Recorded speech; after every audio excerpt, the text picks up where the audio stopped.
All right, where are we at? Where are we at? Are we live? Hopefully we are live.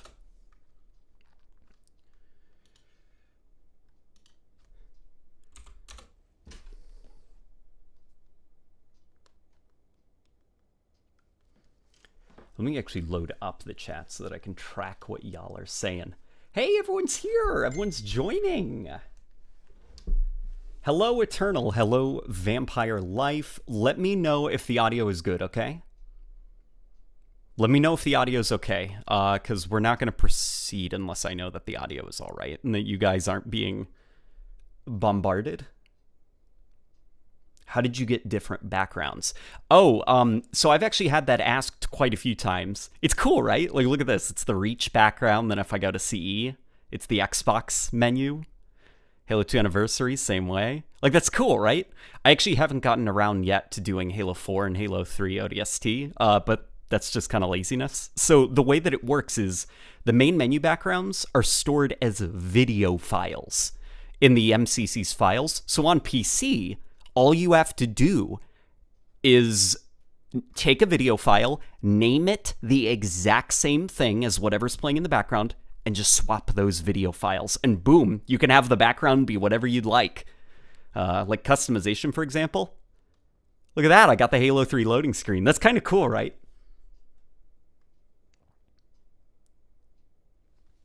Oh, and people are saying that the audio is good. Oh, somebody's saying they can't hear the main menu music. Don't worry, I've actually got that muted. Partially because Halo 2 Anniversary soundtrack, after 7 years of listening to it now since the MCC launched, it drives me insane. So I've got it turned off. But okay. Oh my god, I just realized okay, I think it's Dawn, right? The first level is the one with the modded weapons. I might be completely wrong. Oh boy.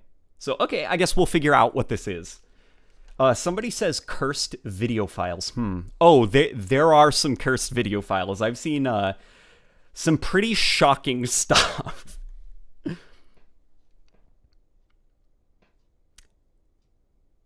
Will she be playing Rebecca? So Rebecca is not actually here.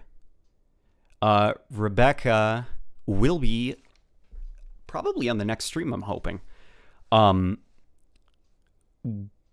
So something interesting that's going on, if you check the description, there should be a link to my second channel, which I called Late Night Thoughts. Turns out I was not able to keep up with it, and I lost interest, which was kind of sad. But Rebecca had a beautiful genius idea, which was, why don't to separate the streaming content from the people who subscribe to Late Night Gaming for scripted stuff? Why don't we just stream on that second channel? And so that's what we're going to be doing. This will probably be the last time I stream on Late Night Gaming, just to separate it. But if you want to see more streams, maybe subscribe to that second channel. Also, guys, the Q&A is coming back. Not sure I'm going to do it weekly, maybe bi-weekly, but not hearing the game audio. Okay, this is clearly not a... Okay, that's a lot of spare ammo. You see that, right? So this is modded, because that's a lot of...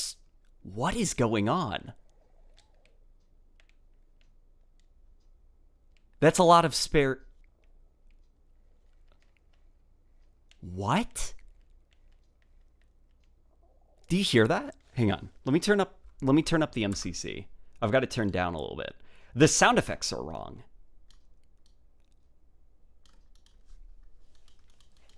How loud is this? Is this okay?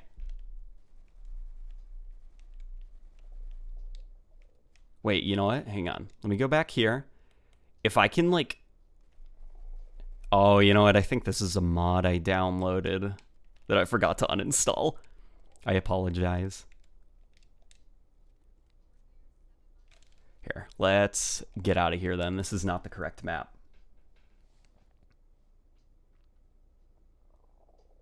Connor R says, Rebecca is really pretty. Her pic on Twitter is cute.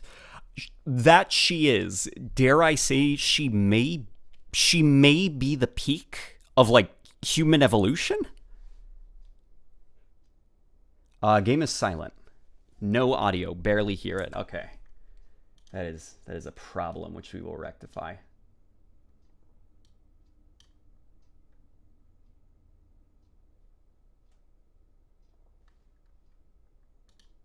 Let me know how this sounds.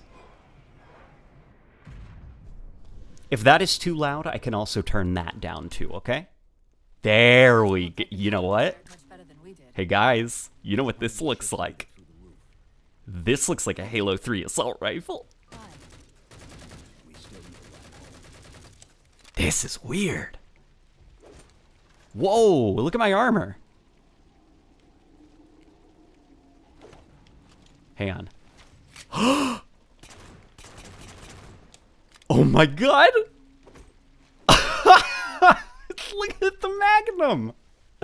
It looks like a Magnum!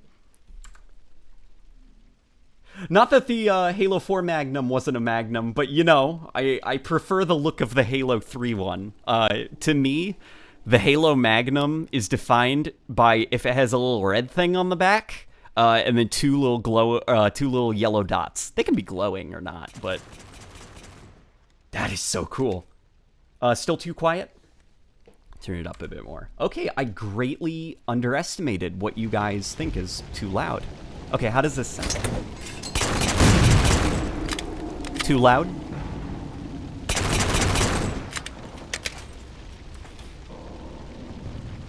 Just let me know and I can keep turning it up until it, you know, hopefully sounds okay.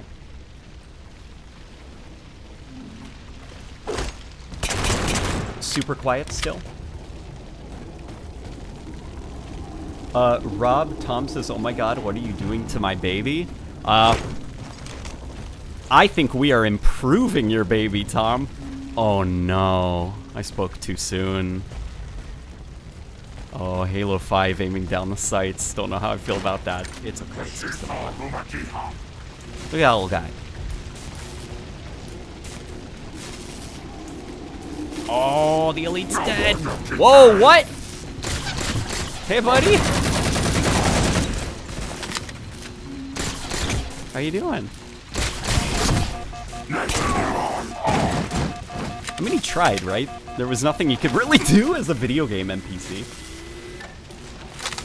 Sauce, please. Unless you can't, then it's okay. Okay, so the sauce is, there is a website called Nexus. It's basically kind of a hub for modders. Look up Halo MCC Nexus on Google. Oh, looks like he didn't replace this. That's okay. Not ADS?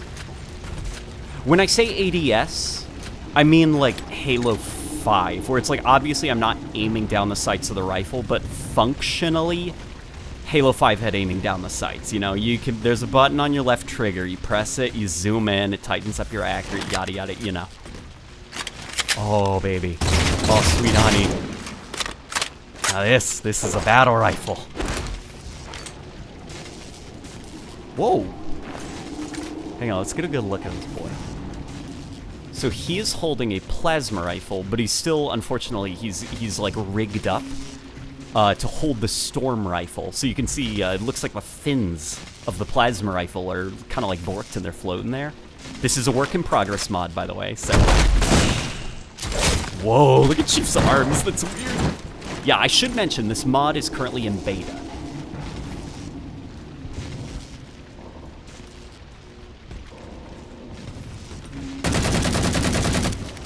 This mod is more of a zoom than an ADS. If this mod, like, if I click this stick and I get an accuracy buff, then I generally consider that aiming down the sights. Oh, my boy, he fixed the sniper. Look at it. And what's actually kind of cool about this, so these textures look crisp, right? I mean, obviously, like, the model is low poly, but the textures look surprisingly good for Halo 3, right?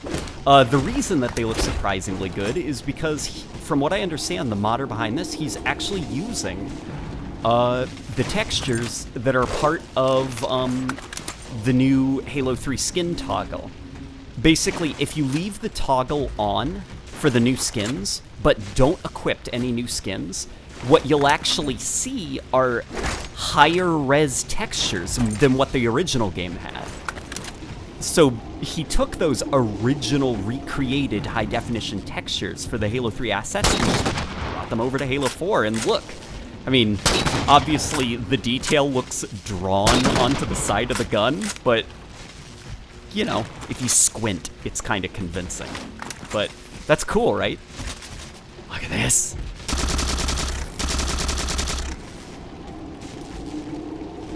Whoa. Sprinting is a little bit funky, but, you know, that's okay.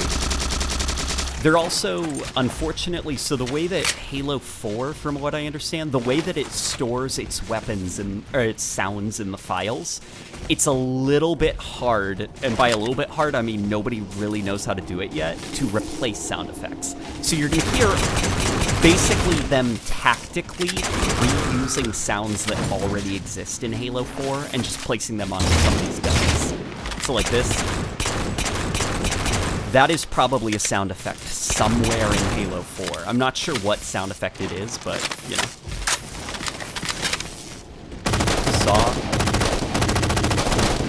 You know, there's not really anything you could... If I were to replace the saw to make it look a bit more like a Halo-y gun, I'd probably just give it the Halo 2, like, stationary guns. Like, just that model, you know? Like the black kind of UNSC Browning type of gun.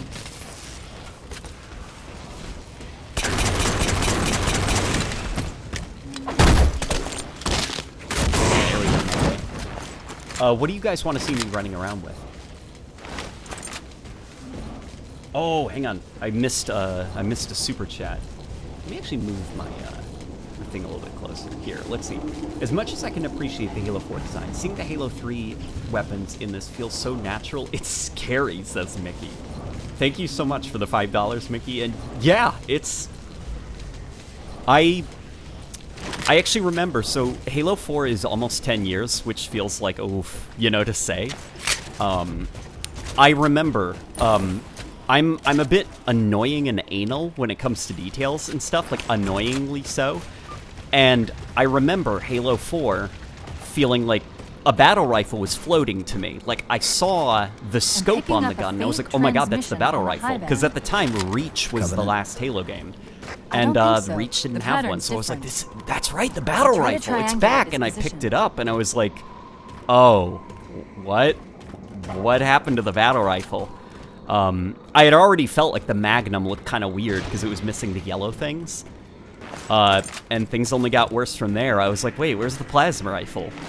What? Like, what's going on? The beam rifle looked kind of weird, and, you know, the shotgun was borderline unrecognizable. Still in one piece.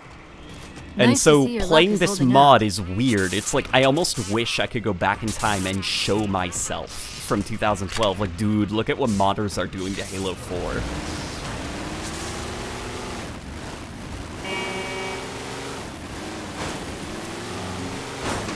Chief, Somebody gave me new super chat. about my Let's see. condition, Halo 4, I didn't but want the to mention weapons it, look seeing good. as I'm how still it's a alive. complete long This is shot, but Ross since you Grimm. brought it up, No, Halo 4 has some It pretty is good possible that getting weapons, home like could weapon help me find a designs. solution The for issue my is they don't ramp. really follow the Halo tradition. No. Like, that's kind well, of their as far biggest as I sin. know, I'm the only AI ever generated Not that from they're living bad. tissue. A clone of Dr. Some, Halsey, I to think, be are... precise. You could make the argument may be that it's like, possible hey, to this recompile probably my could, neural this net by design replicating probably those could have been same conditions. workshopped a bit more. But that means getting back to Halsey soon. SH Boogie? Shboogie, I think? Says, I like how detailed and crisp they look. Yeah! Here we go. I do notice, actually, hang on. Let's get out for a second and take a look. A look-see. Stuff like this. I notice some rendering is a little bit funky, and so Lord Zed is probably one of the most, probably the most skilled modder, at least for like games like Halo 3 and stuff right now, at least with an active presence on Twitter. And from seeing his work modding Halo 4, this kind of stuff, like these mashed potato low resolution textures, that seems to be a reoccurring issue. So it probably is like some kind of problem that comes with model swapping. So if you see any textures kind of like this that kind of look like a photo of mashed potatoes, don't worry, that's a thing that happens when you're replacing assets in Halo 4.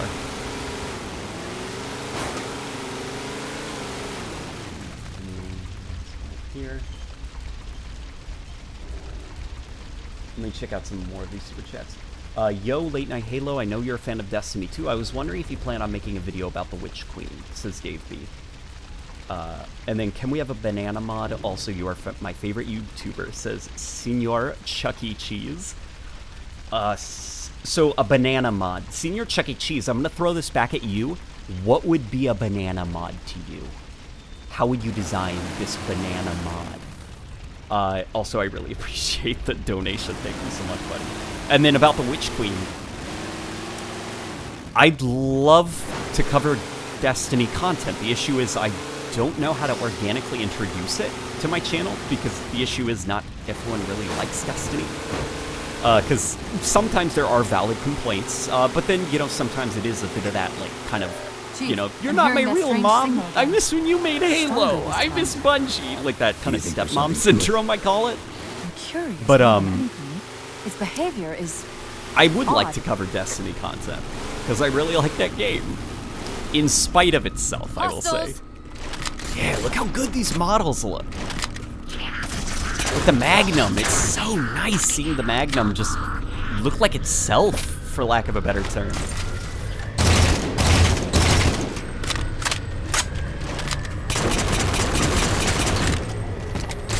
Boom. Run away. That does bug me, actually. Until you have the ability to, like, replace animations in Halo 4, the AI still have that kind of, like, lifeless, like, oh, I accidentally killed him, but, like, when you slap a jackal in Halo 4, instead of, like, wah, wah, wah, and they start running away from you, they just, like, stop, do this weird combat turnaround, and then just start moving in the... Like, it doesn't look like they're fleeing from you, if that makes sense. It's this weird canned animation that I don't think looks great. It's just less organic. It doesn't come across like a fleeing creature. Come on, let's go over here, buddy. Damn, the Needler looks really cool. Yeah, let's go up this way. Maybe I can get this boy to run away from me. Yeah, like that. He doesn't look like he's fleeing.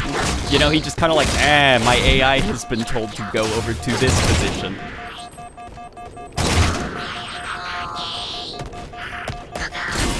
Hi, buddy. Do you think Halo 4 and 5 would have been more accepted if it stuck to the classic art? Oh yeah, I think so. Like, as silly as the art style debates are, I do believe that the community would have been more willing to accept certain things, like, you know, sprinting, the loadouts and stuff. Like, yes, even the loadouts, they still would have been controversial. I think people would have had issues, but you would have had a lot more people be like, it doesn't bother me too much, 'cause, you know, it looks like a Halo game.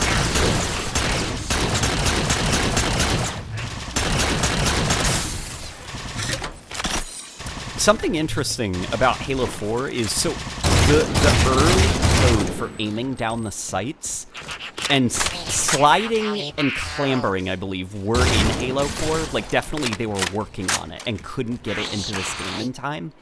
And so it was just brought over to Halo 5. I wonder if, like, you know, like this is, like, using some of that stuff. Somebody probably knows more than me, but I know at least Zed discovered files in Halo 4 that were talking about aiming down the sights and clambering, which I believe was called manipulate, at least in Halo 4's code.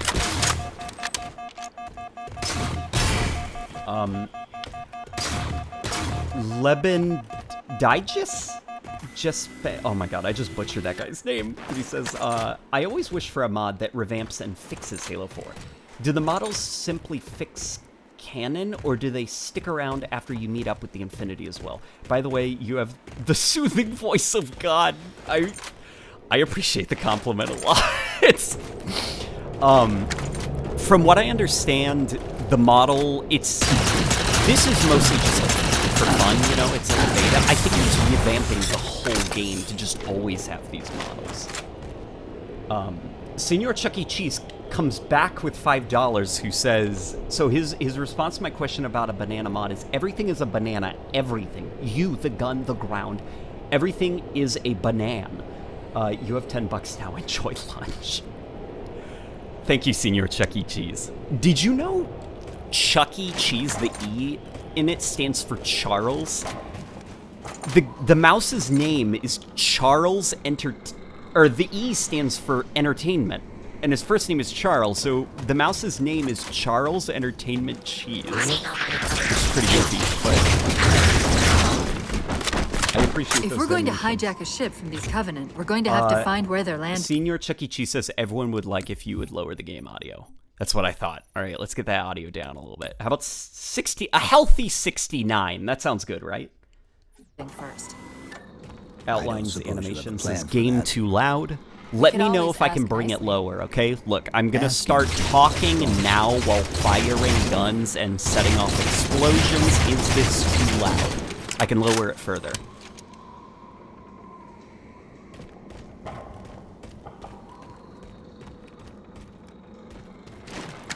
Just let me know, and I can do the tweaking.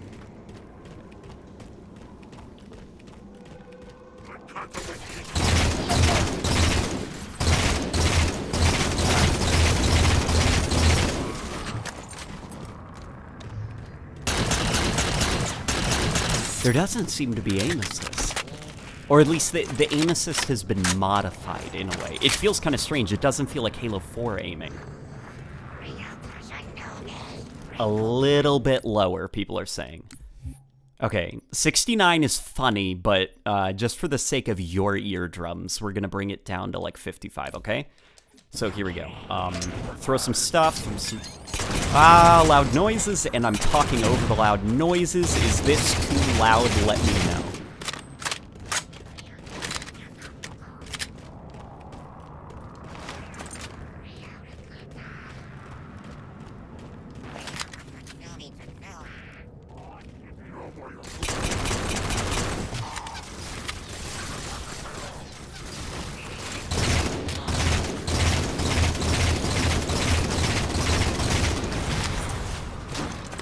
Somebody's saying perfect, perfect. Okay, I'm getting quite a few perfects. Now some people are saying 42. Is consensus that it's perfect? Or can it be dialed down just a smidge more? Let's go up this way and see if there's anything of interest. We haven't used this, right? I'm a little bit tired of using the battle rifle, so how about we try out the plasma rifle for a bit? Tiny bit lower. Okay, we can do that, okay? How about 48? That's a bizarre enough number. Is that good? Am I sounding too loud? Is the game sounding too loud? Let me know. Senor Chuck E. Cheese says, this is the last of my money. Buy me a burger. My friend, you should buy yourself a burger. I appreciate the money, though. Charles Entertainment Cheese, you're a pal. Let's go up this way, and we will use this thing for a little bit, okay? Somebody suggested 42.069. I mean, that's pretty good. I don't think I can do that, though. So this way. Where are you running, buddy? Oh, look, their textures are all messed up.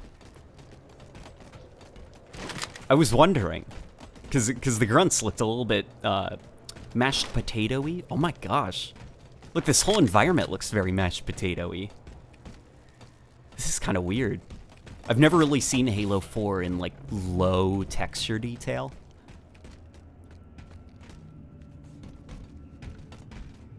What I find also cool is the way Chief reloads the Halo 3 guns in Halo 4 looks so natural with barely any clipping.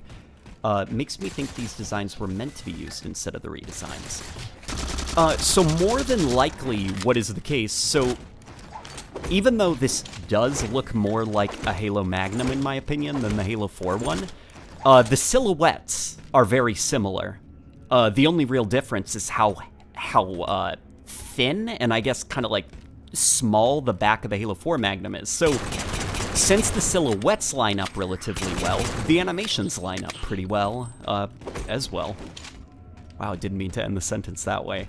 But there are certain weapons, like the Halo 4 sniper rifle on the Halo 3, like those animations on the Halo 3 sniper rifle, where you do see, like, from what I saw on Twitter, the Halo 3 reload looks pretty bad.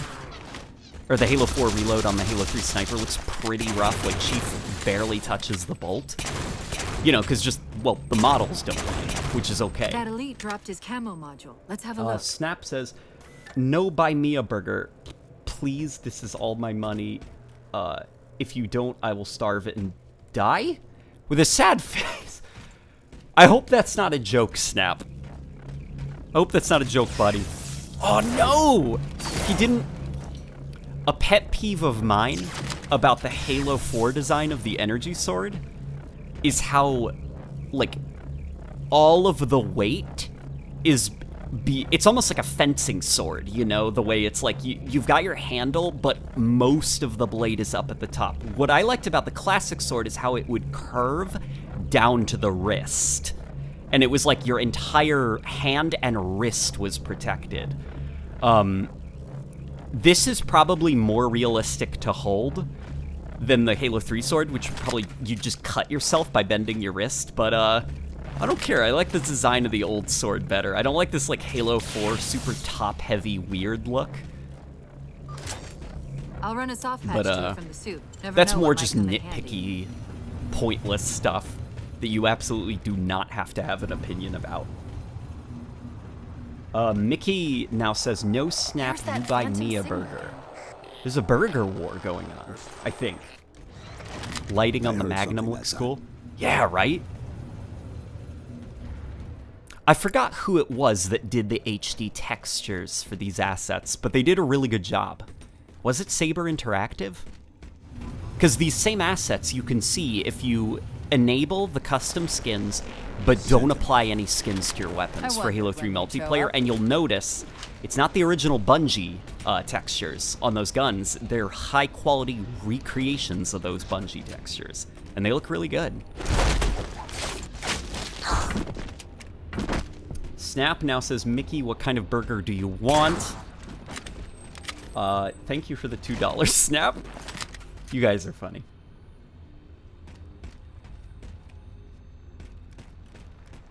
There, Chief. A console in the back. KJ says, respectfully disagreed on the old sword. He prefers the Halo 4 one. That's okay, you know? We don't need to agree on everything. It is all preference, because at the end of the day, it is just a silly science fiction sword, and we're arguing about, it's not curving enough. Localized site cartographer. Okay. In service of Forerunner Shield World, did someone say Burger War? I'm in. Requiem. Buy me a we know one. where we are now. Let's see if it can tell us what the Covenant are so interested in. Degis? Gaspence? I hope I said that right. I don't know. It locked up. Senor Chuck E. Cheese then says, oh crap, I have $1 detecting help power after fluctuations donating with several $10. for you. Where did all of the money go? It's all Hopefully we can gone. find some way to get this Just like cartographer back the online. men, women, and children? Also, Star Wars. Also, Burger, you should one day try Dead by Daylight. It's an awful game. People who play Dead by Daylight, they seem to like really hate that game that they like. I've heard it's very interesting being a fan of Dead by Daylight just because of how messy it is, but how fun the idea is. Oh. Goodbye, Sentinels. Outlines Animation says, let me get a boneless burger.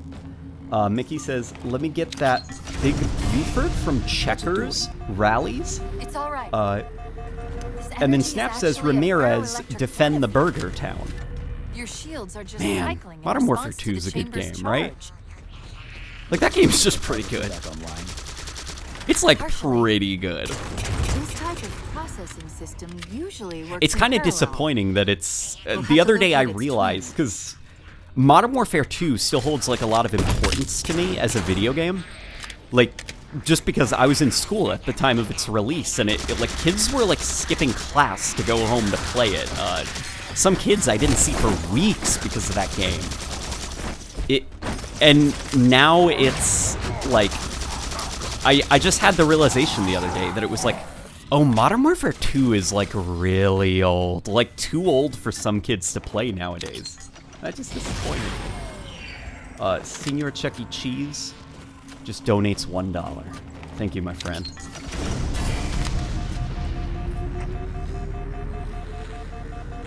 Is that the same signal? Yes. Levin... Mayday, mayday, mayday. Just Steve? I'll call him Steve. He says, don't worry about the name, LOL, it's German. My name is Russian, so it's very funny that I have a lot of experience with people just mispronouncing my names, and yet I am just unable to pronounce other people's names. But that's interesting. Are you actually from Germany? If you don't mind me asking. A nerdy Mexican says, Cortana Booba. Booba, or do you mean boba, as in the drink? Because Rebecca, among being a great influence in my life, introduced me to boba tea, which is so good, I lack the vocabulary to describe how delicious it is. So, a Cortana boba drink would probably be pretty good, right? Like just blue bubble tea. Let me actually catch up. I think I'm lagging behind some of these super chats. You guys are being really cool. Stridey Tides.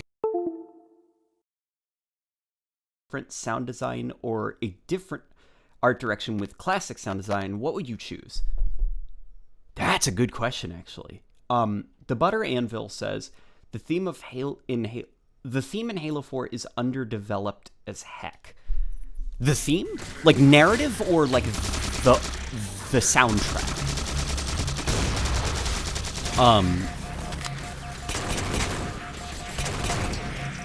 And as for a game with the classic art style but modern sound design, or classic sound design but modern art style,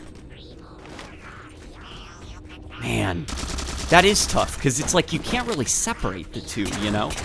Like, it's all part of an aesthetic that makes up the Halo identity. To the cartographer.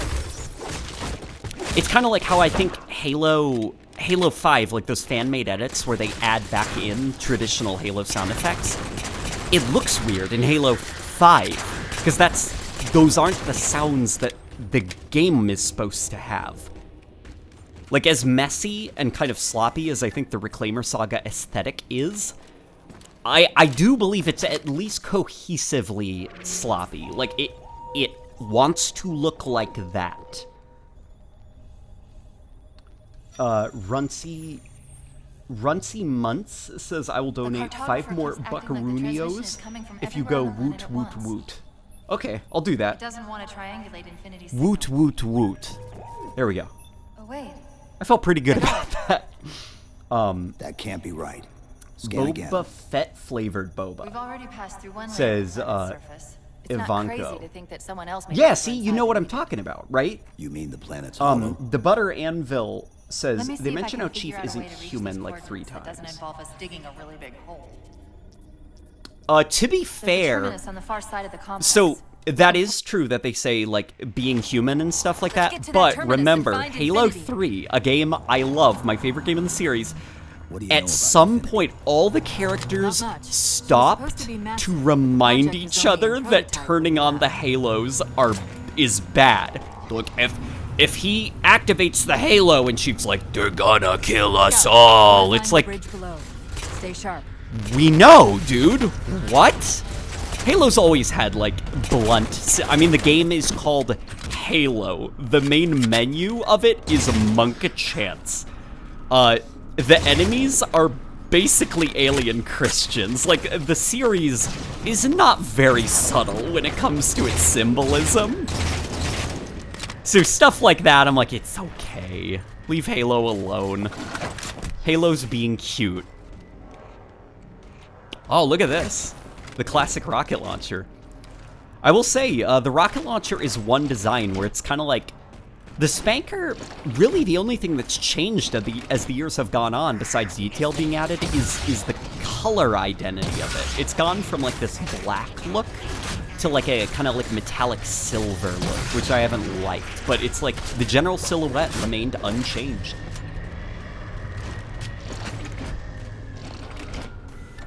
Why don't we grab the shotgun though? Because look at this. Ah, that's what I like to see. This is what I should have seen when I picked up the Halo 4 shotgun for the first time.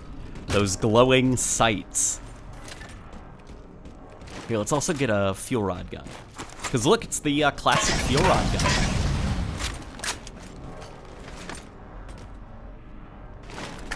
gun. Here, let me scroll up and see if I missed any super chats. So, our friend Steve from Germany says, yeah, I'm from Germany. Live in the USA, though. Funny the name actually came from my Xbox, though.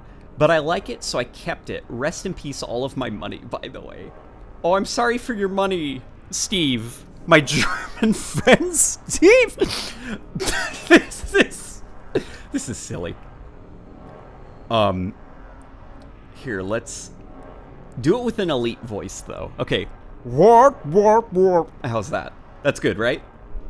A nerdy Mexican clarifies that he's not talking about no drink. He's talking about boobs. I hope I pronounced that right. I tried to include the EW as best as I could. But there we go, nerdy Mexican. I acknowledged what you were saying. I hope you enjoyed that. Mickey then says they never expect the Spanish Inquisition, which is a throwback to Monty Python's Flying Circus, which is a great show that I'm almost like happy that we don't have a modern iteration of it, because I feel like the humor is like lightning in a bottle. Shrimp Guy says, Spanker, I hardly know her. That's because the rocket launcher of Halo is called the Spanker, which is very silly. There, did you see that animation the Jackal did? Like, I took down his shield, the Jackal is scared, but he does this like weird combat hop turnaround.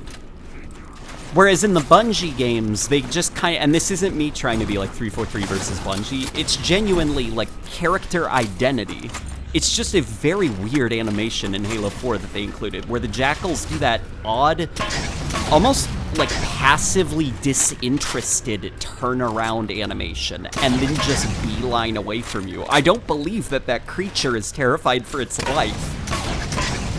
It looks like it just, like, forgot to get the mail. It's a really weird animation, the way the Jackals turn away from you to run in this game.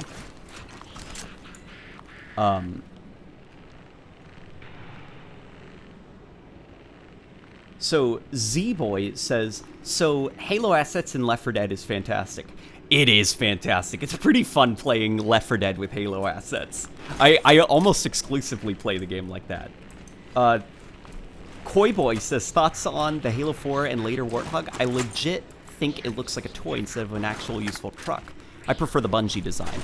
Yeah, so there is like some validity to that. I guess, okay, so I actually don't mind the Halo 4 design of the Warthog. I think I mind the way that Halo 4 and definitely Halo 5's lighting model makes the asset look. I think the lighting model makes it kind of look like plasticky and rubbery. But I don't mind it as much. I would like to see the classic model look come back, I guess. You know, that kind of like almost like moon rover from the future mixed with like a your grandpa's Jeep kind of look. Whereas the Halo 4 one almost looks kind of like a military Humvee. But generally, I think the Halo 4 redesign of the Warthog is probably one of the least offensive redesigns in the series, because it does still follow the basic silhouette of a Warthog. That's probably even why for Halo Infinite they didn't change it too much. All they did was remove the off-road cage, those rails that surround it, because it does still look like a warthog, even if, like, the minute details have been altered. Oh boy, I'm a bad shot. Come here, boy. Hello, buddy. What you doing? Come here. Look. Look, see, he just forgot to get his mail. The way they run away from you in this game is very, very silly. I think it's also, unfortunately, a symptom that's not just Halo 4, it's kind of like a greater video game industry thing as a whole. If you develop a game with a very small development team, no detail goes under the radar. But when you've got like 700 people working on a game, you don't have a lot of room to focus on those minute details quite as much, because you've got like 28 different teams working on like AI and lighting on the and so like details like that. Hey, anyone notice the Jackal looks really silly if it runs away from you? Like that just kind of gets swept under the rug because you've got, you know, bigger issues to worry about. Ratchet says, "Good night, mate." He is in the UK. I hope you get some good sleep tonight, buddy. Mickey says, "Warthog looks more like a puma to me." And Red vs. Blue. I miss Red vs. Blue a lot. And not like, so for me, the series Red vs. Blue kind of lost me, unfortunately, when CGI was introduced to it, like the CGI kickflip fights. Because I used to like that it was like, for all intents and purposes, it was a Halo Capture the Flag multiplayer match with a story. And it's like they're all just bickering and arguing while trying to capture the enemy flag. And then it's like it started to develop its own like lore, and it started to get away from like the humor. And what's kind of funny about the limitations of it being a machinima is you don't have CGI. You're just a bunch of guys in theater mode standing around. So clever writing needs to make up for your limitations. And after CGI got introduced, a lot of the humor kind of fell to the wayside, and it started taking itself really, really seriously, which was really strange. And it's just like, this isn't fun anymore. But at least that's my opinion. I know that there are some people who are genuinely into the lore of Red vs. Blue, that they can probably go more into the detail of the issues that people have with what Red vs. Blue became, because from what I understand, the show is not in a good place right now. Should I run around with the assault rifle for a bit? Or does, like, this assault rifle look, you know... The Halo 4 assault rifle doesn't look bad either. It's just, you know, silver.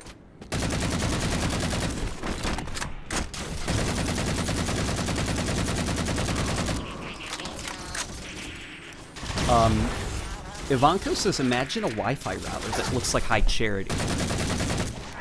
That's an unusual opinion. Or not an opinion, I mean a visual. Can I ask what prompted that? A Wi-Fi router that looks like the Covenant Holy City of High Charity?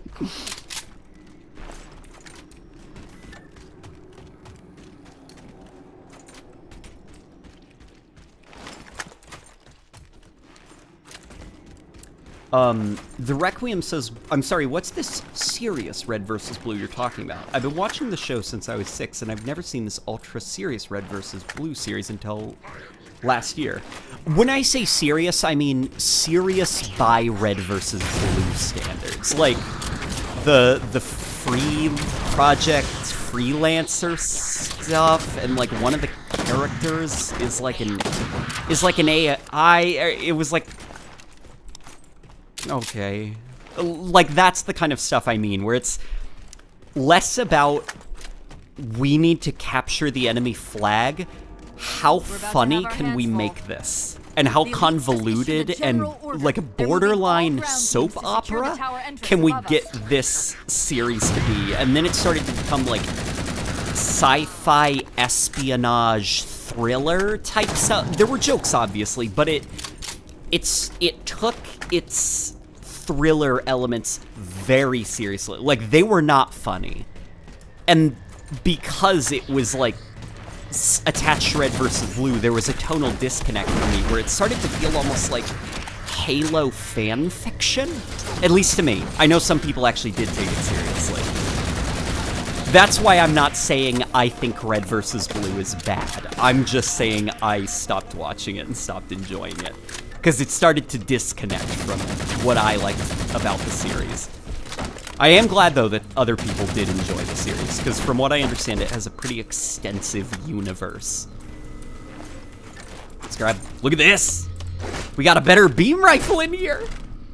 Something I really like about the beam rifle, this is one of my other, like, petty, who cares, dude, opinions. But, like, you know, if you do care, then, like, here's my opinion about it. So, I like how bad the design of the classic beam rifle is. This is an awful design for a rifle.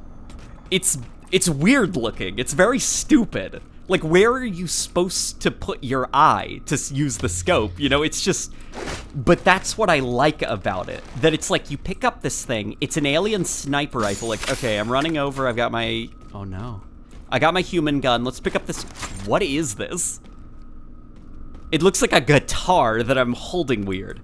I just like that it's like, well, yeah, it was made on an alien planet with alien material and metal by creatures that are not human, that are closer to bird than they are human. Your whole...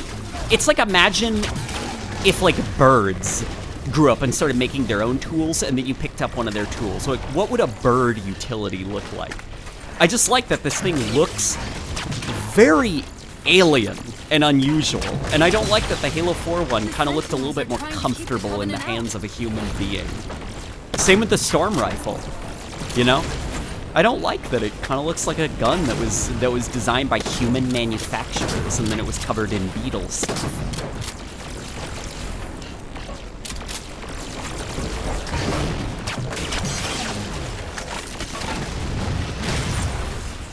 Yeah, it's just very unusual looking.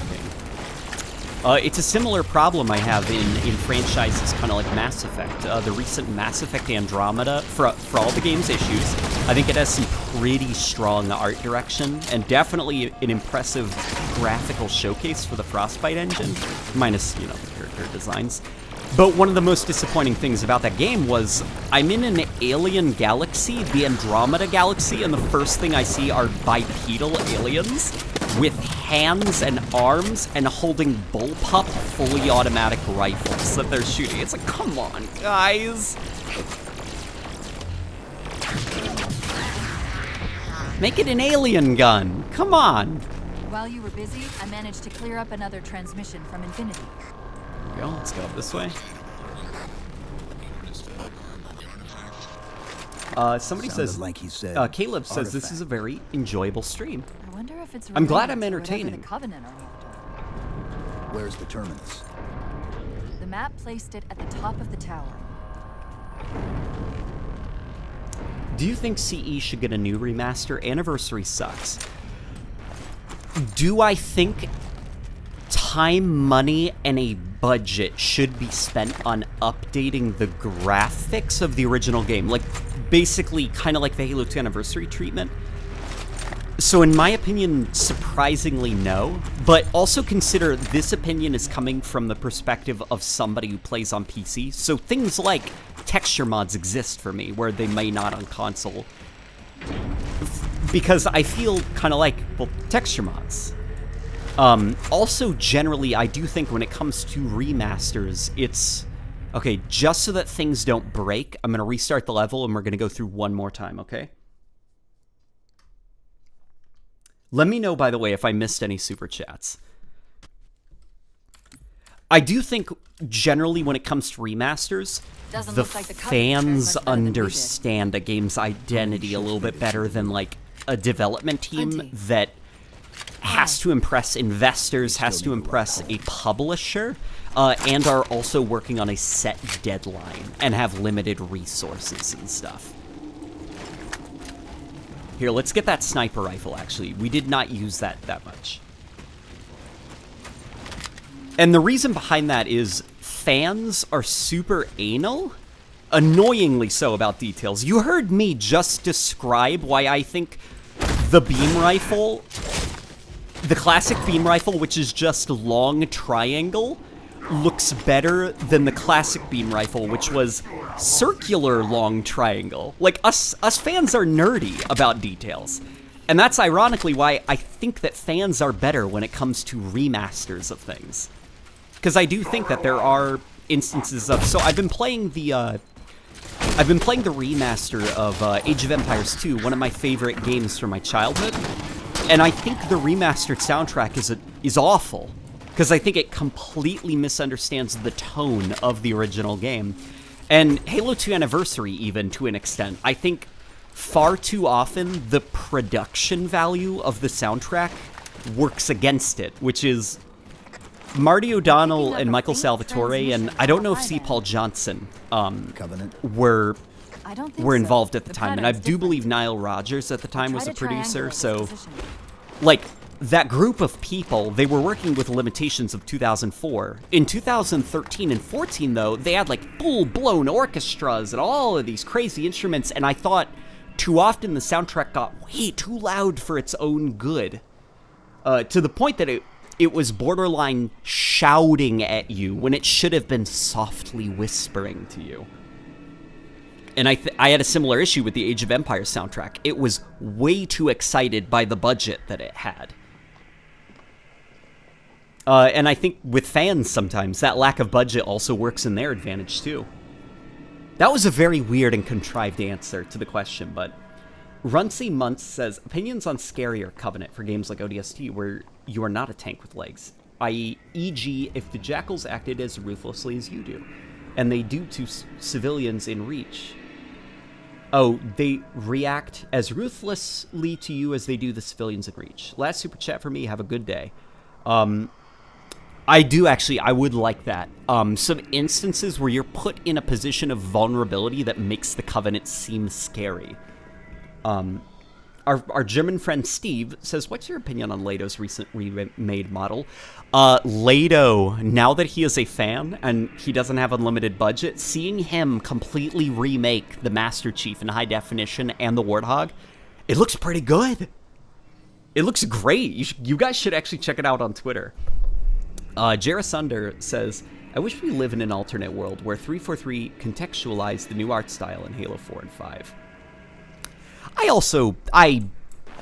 don't think the art... Bleh, I almost dropped my microphone. I don't think the art style debate is as necessary, I guess, as... Like, obviously to us Halo fans, it's this, like, oh my god... Why is the battle rifle a different model that breaks canon where your average player are just gonna like play the game and they'll be like, oh, this is the gun that shoots 3 times. Like, they're not gonna care too much about the details because they're playing 100 games at once, where for us we lack the ability to enjoy other things, so we play this game over and over again and we obsess over it. And this is coming from the guy who obsesses over the art style, so I can fully admit that I'm very passionate about this thing that doesn't really matter. It just matters because I'm a Halo fan. So for me, recontextualizing the art style change doesn't actually matter that much. And, you know, Halo Infinite went back to how Halo normally looks, and it seems to be, for the most part, for the better. Halo Infinite is a lot more marketable. The identity of the Spartans, like Halo 4 or Halo Infinite Spartans in their toy form that you can buy from Target and stuff, they look way better than the Halo 4 and 5 Spartans, where you're like, what is this thing? This thing looks like a weird blocky Power Ranger. And, you know, seeing the classic Chief design on the can with his firm, defined silhouette, like without all of the greeble and micro detail packed into micro detail that kind of like messes with his look. Like, the other day there was this little kid who was like running around a toy store at Target, because I forgot what I was getting. I think I was getting headphones. And he said, look, Dad, it's Master Chief. And ironically, it was not Master Chief. It was a toy of Noble 6. But just the fact that the Spartans are that identifiable now in Halo Infinite, because it kind of like returned to how Halo traditionally looked, That was cool. Even though that kid was wrong, he was kind of right in that he was able to identify a Halo Spartan, even if he got the wrong one.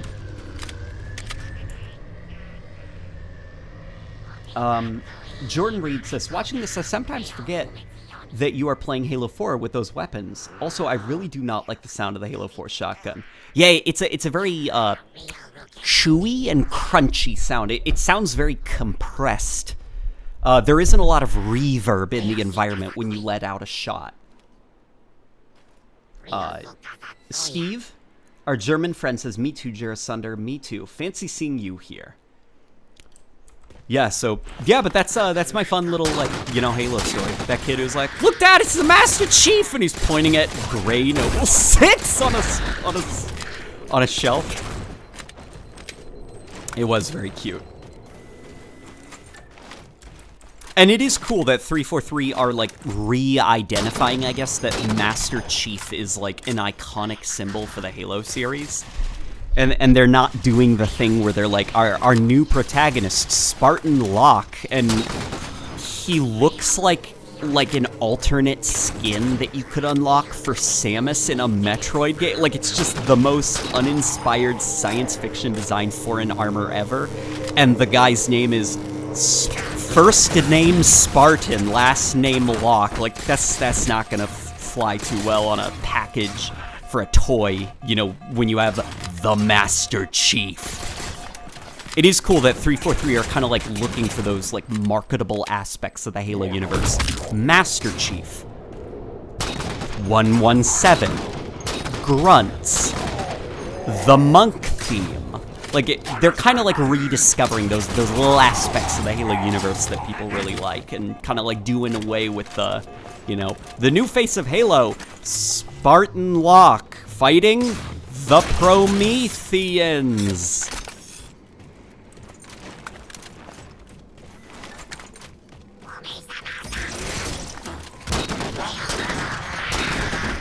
Okay, let's go up here. And this isn't even me, like, crapping on Locke. I'm not a fan of his character. But what I'm talking more about is not, like, Halo 5 bad. It's more about trying to identify, like, imagine if we got Mario's twin brother, who's not Luigi. His name's Gorlami. And here he is, and it's just like he doesn't even have a hat. He has pink jeans and like a yellow t-shirt or something. And he maybe has like a tiny mustache. And it's like, Mario is dead now. Gorlami is the new face of the Mario series. Like, that would never fly, right? That's essentially what what Spartan Locke was to the Master Chief. It's more about what makes Halo super memeable, super shareable. When you talk to people about about Halo, they think, oh, that's the game with the green stormtrooper guy, right? You know, you find those identifiable, iconic aspects of your IP, and use that as kind of the backbone for it. You know, that's not to say Chief needs to literally be an integral part of every Halo story, but don't just kill him 'cause you can.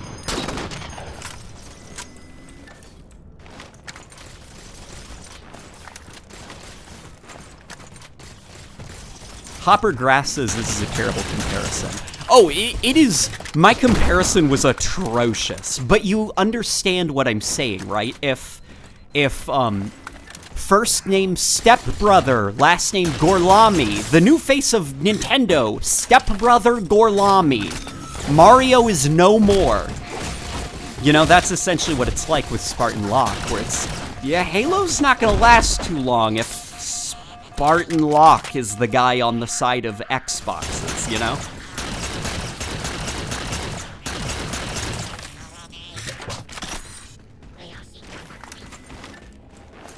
Somebody says, Kaleido says, does Late Night Gaming's voice sound higher? It does, actually. It's because I've been talking for so long without water. If you rewind the stream, it's a funny trend that I actually love pointing out. Listen to my voice at the start of this stream, and now look at it now. I've been talking for so long that my voice is drying out, and I start to sound higher pitched and higher pitched. I do need to get some water, though, you know? Hydration. It was almost 90 degrees Fahrenheit outside. That elite dropped his camo module. Let's have a look. Champion says, a very strange analogy, but a great point you're making. I'm glad you can see through the obvious issues with my analogy and understand what I was trying to say.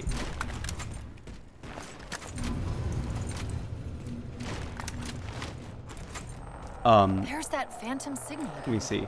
Locke reminds me of how Generation 1 Transformers movie killed... That is a great... Okay, Doggedly Handsome actually brings up a much better point than my stepbrother Gorlami, my weird, borderline incoherent comparison I tried making. So the Transformers, Optimus Prime is iconic, right? Well, back in the day, Hasbro... They actually tried to kill off Optimus Prime because they didn't quite understand how iconic that character was to the Transformers brand. To the point that, like, my partner, Rebecca, she doesn't know anything about Transformers, but the name Optimus Prime is in her head. She said it before. So, like, that's how iconic that character is. Well, in the 80s, Hasbro, just for the sake of change, were like, we're killing Optimus Prime. The new face of Transformers is Rodimus Prime. And he's just this boring nothing. And eventually, they actually learned from their mistake, and the Rodimus Prime actually kind of led to a semi-death of the Transformers brand, and it was semi-rebooted with this show called Beast Wars, where they kind of moved the Transformers IP away from vehicles over to, like, what if they turn into animals? And then a series of very stupid mistakes led to the death of that brand, and then they rebooted it. The live-action movies actually kind of saved the Transformers IP and toy line. But the Transformers movie, Optimus Prime, front and center, it knew what was iconic. That's essentially the Locke and Chief thing, is Master Chief is the Optimus Prime of the Halo IP. Locke is the Rodimus Prime, you know? What's it doing? It's all right. Riley Morrison says, where do you think the best balance is between Bungie ignoring the extended universe versus needing to read an entire trilogy to fully understand Halo 4? Mickey says, Locke, more like locked out of the next campaign for being a beta protagonist. Yeah! This is my farewell, by the way. Have a good night and keep up the good content. Thank you so much, Mickey. And to answer your question, Riley, so in my opinion, I think that lore should always take a backseat to story, because, you know, obviously to us, and this is as somebody who is super anal about details, you know, why is the battle rifle different? It doesn't make sense canonically. But when you're a storyteller and you're trying to tell a very important story, so okay, Halo 4 is a story about the Master Chief, and one of the themes of it is his inner humanity and him wearing his armor as like a security blanket almost. He hides within it, so he doesn't need to face the person he is under the hood. And the image of like Chief at the start of the game as like a little boy in a, as somebody named Brucepus in the community pointed it out, in a glass case that kind of looks like the silhouette of a Spartan helmet. Like the little boy trapped in a giant Spartan helmet. Flash cut to the Master Chief kicking a brute's ass in the modern day. Like, would the minute details of, well, technically, Master Chief had about 17 different armors. He had the Mark 4B, then the Mark 4BC, and then that was made in 2500, like... Is that detail important? You know that he had 500 different armor models. For the sake of the story, having one consistent armor model, it fit the narrative, what the narrative was trying to say about who Chief is and why he wears that armor for the wrong reasons. And that's a point where it's like, I don't think the armor should have been redesigned, period. but narratively within the context of Halo 4, in a bubble, isolated from the lore copyright trademark, yeah, the Halo 4 armor works fine. It kind of would have been sloppy if every time they showed Chief in the past, he had, like, just a completely different outfit on. For the sake of streamlining the story and simplicity, having that unified model, even though it doesn't look like the armor we know Chief definitely used to wear, it made sense within the story Halo 4 was trying to tell. So Jordan Reed says, will the 7th Halo game be called Halo 6 or Halo 7? I assume Halo Infinite is the last, at least for now, the last Halo game.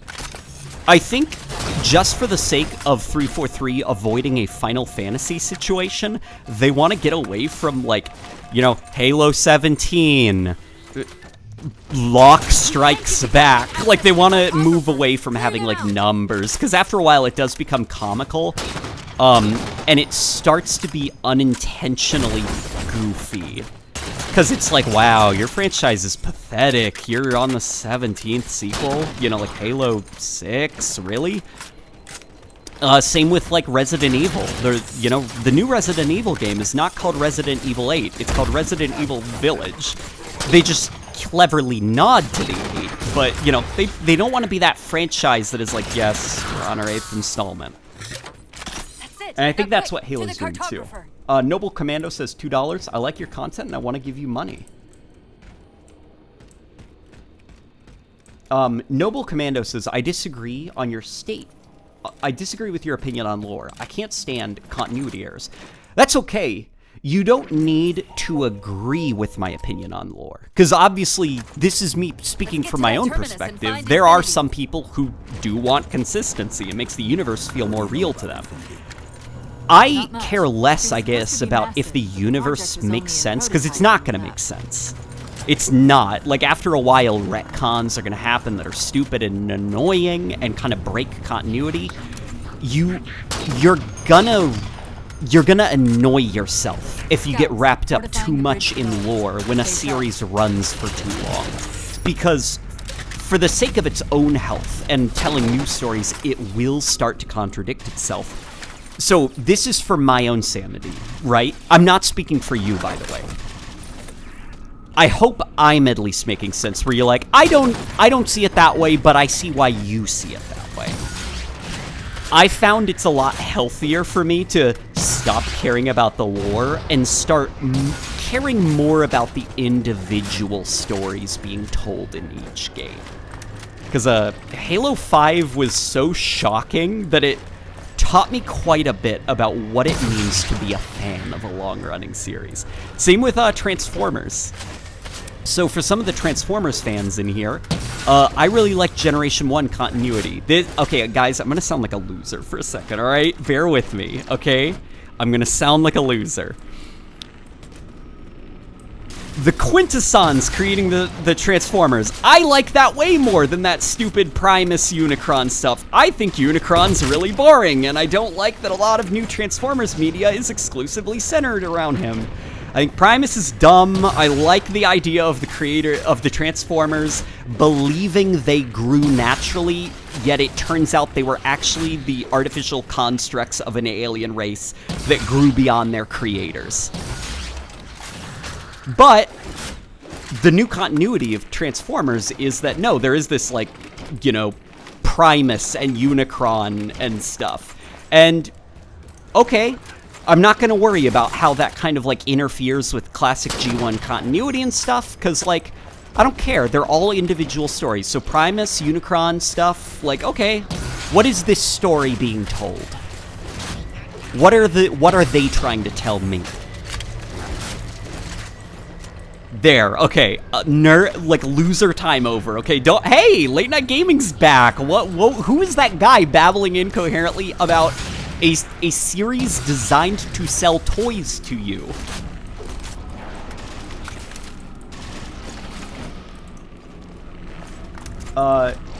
Icarus Gaming says, have you seen Cybertron yet?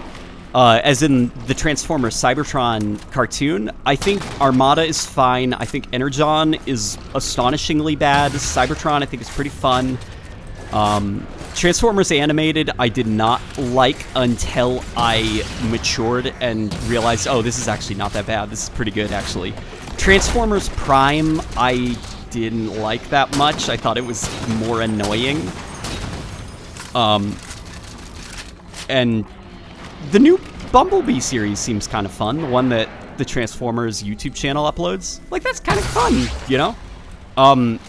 The Cybertron trilogy, or whatever, that's on Netflix, I think that is astonishingly bad. I can't believe how badly they ruined Beast Wars. Sorry, I said I wouldn't be a nerd again, but... the Milk Product says, G1 Optimus Prime was the best because he's just a big robot dad. Yeah, exactly. That's actually one of the reasons I did not like Transformers Prime. Optimus Prime was one of the most aggressively boring robots I've ever seen in a show about giant robots punching each other.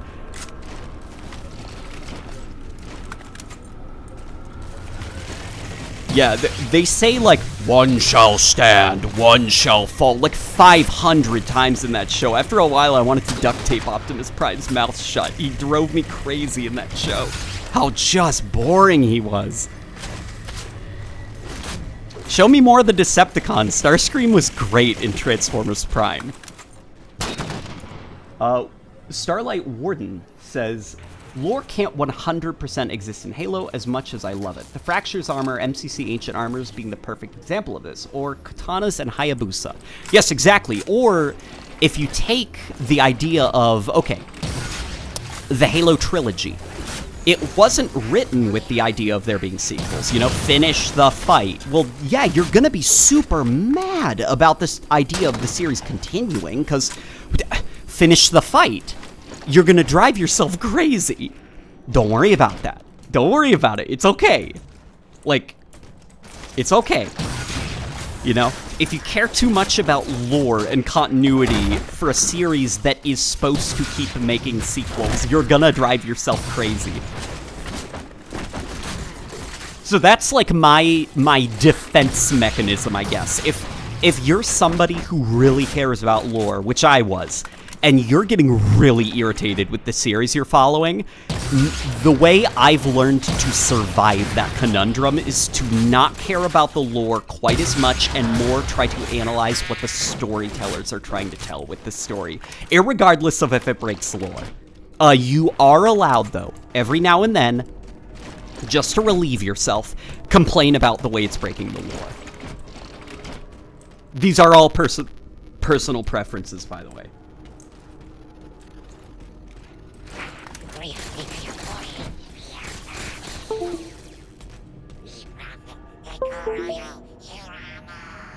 Partner is into Transformers. The Animal Saga. What should I see to kind of understand the lore? To say lore with Transformers is kind of silly, because it's a toy line that they made a show about in order to justify having the toy line. But, I guess, like, as goofy and bad as the Michael Bay movies are, at least watch the first one. That roughly gives you the gist on, we got it, a planet called Cybertron, robots in disguise. Yay, like, that's basically it. Like, and then from there, if you're interested, you can start to look out. Beast Wars, I actually do think is a show that obviously shows its age because it was made in the 90s and it was like one of the pioneers of CGI television. So it's gonna have some rough edges, but that show you can mostly watch on your own because it is, at least for the first season, relatively disconnected from the rest of the Transformers universe. Oh man, we can't keep talking about Transformers. Diego Romero says, I love your content and I wanted to support you. On the subject of Transformers, Beast Wars Season 2 is some of my favorite animated television ever. Yes. Beast Wars is a great show. I recently rewatched it, as Rebecca can confirm. Beast Wars is great. I really like Beast Wars. It is a show designed to sell toys but damn it if they did not give those toys really fun personalities. Ironically, Optimus Primal from Beast Wars is more of an Optimus Prime than the Optimus Prime of Transformers Prime for me, where he's just, we must fight evil, and do you want to see a joke? No. Like, the idea of, like, Optimus Prime being this guy who has, like, this great voice and he's just kind of like a dad, you know? Like, Optimus Prime is the kind of guy where he has work to do, but if you ask him if he wants to play catch with you, yeah, he'll make time to play catch with you. And he'll genuinely try to learn, and he might even let you win.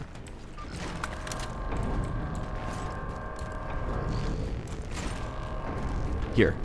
We are going to... Because I think this is just it. This is just this level. Obviously, remember, about Transformers, this is my own opinion. You don't need to worry. If you do like Prime, there are reasons to like Prime. Because we like things for different reasons. Why don't we play this modded up version of the Dawn mission?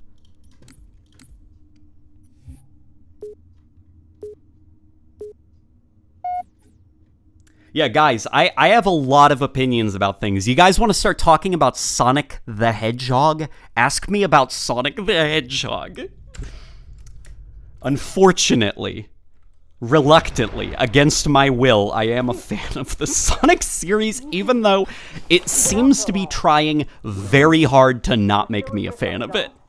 Why did you wake me? Our German friend Steve says he recently got into Transformers. Fun coincidence. You wrote your ship's firmware while you were out. You've been busy. Activating the ship's gravity generators.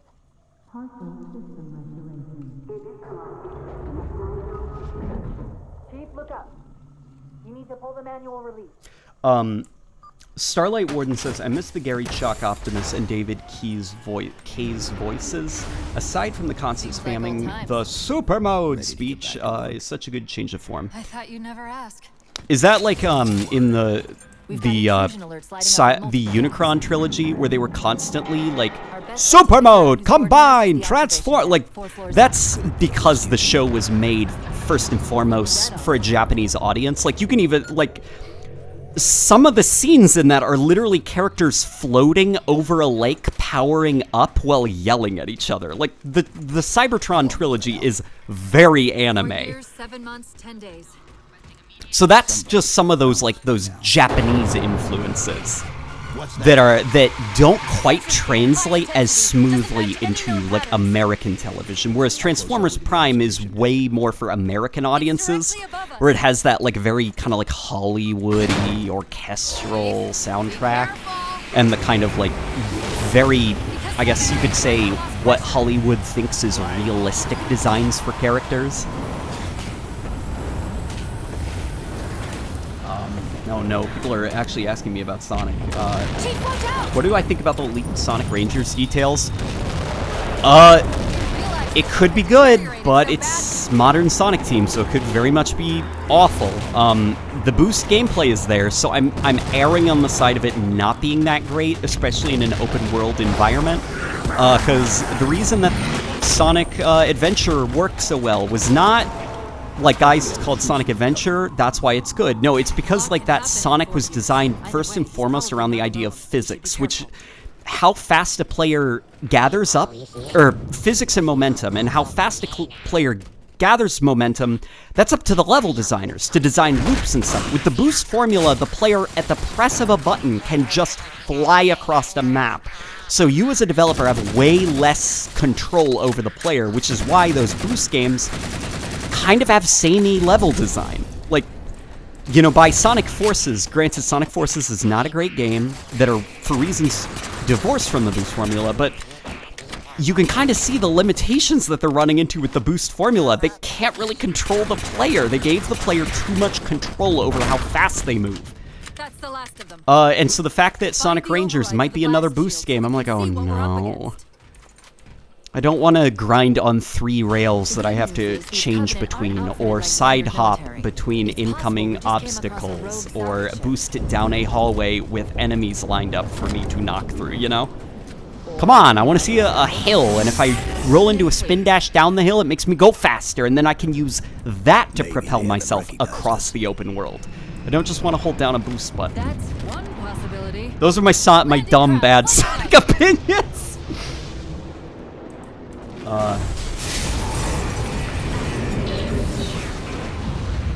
I'm gonna say something controversial, says Game of Steel. I actually enjoy the Michael Bay movies.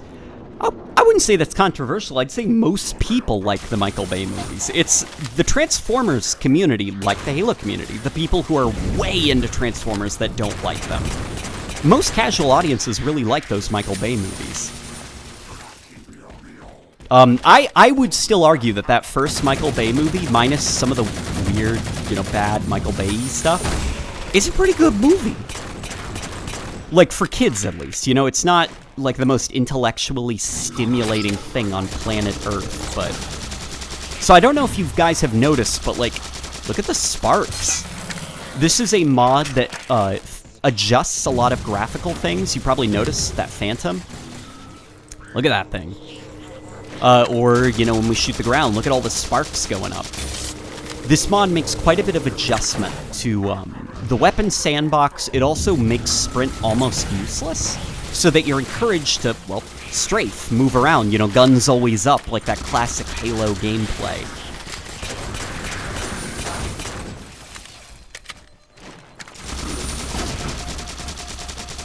Boom. We need to get off this ship. We've got bigger problems.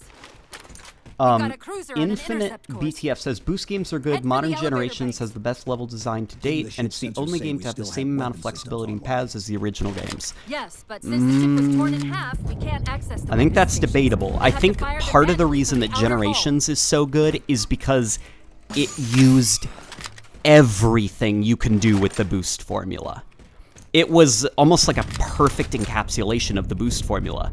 Going forward, I'm not sure how you can make many more levels with that gameplay rhythm. Because after a while, you're gonna start saying, we did this in Generations a lot. Generations, I think, is good because it did everything you can with that style of gameplay. In regards to the idea of level exploration, I actually think Generations is quite on rails. In a 3D environment, I think Generations has considerably less level exploration than the adventure games. But I would say, as a 3D translation of the 2D gameplay, Generations is about on par, maybe slightly weaker than the 2D games, because Generation has the modern game issue of make the backbone of your game player gameplay abilities. The level design and the enemies are more or less obstacles for you to avoid with your powers. Like, turning the shield power-ups into a thing you can just have and activate whenever you'd like, that feels like such a weird misunderstanding of what made the shield power-ups so fun in classic Sonic. Like, you find them. They're rewards for exploring the level. Just letting the player spawn with them is so weird. That missile's gonna be one heck of a surprise. But, there we go. Some more Sonic opinions. Ethan Amente? I hope I said that right. Says, hey, Late Night, what opinions on MCC news that this is the last season until next year? And also, how did you get the background to look like that from the main menu? Ivanko asks a hilarious question, which I'll do. Ivanko says, how long until Microsoft sells a Tricycle Ghost? However long it takes, it's not going to be quick enough. They need to get on that. That's a great idea. And then to answer Ethan, I'm actually currently making a video about that. I've got a lot of thoughts. A lot of them positive. It's mostly like one of those things where it's like, what am I going to do? Be outraged that we're not going to get more MCC seasons? I actually am generally positive about the idea of, like, content drops with marketing going away for MCC. It's like, good. That means we're focused less on the theatrics and the production value, and we're focused more on the details of it. Because I think one of the biggest issues about this MCC live service issue, part of it is because the MCC team is very small.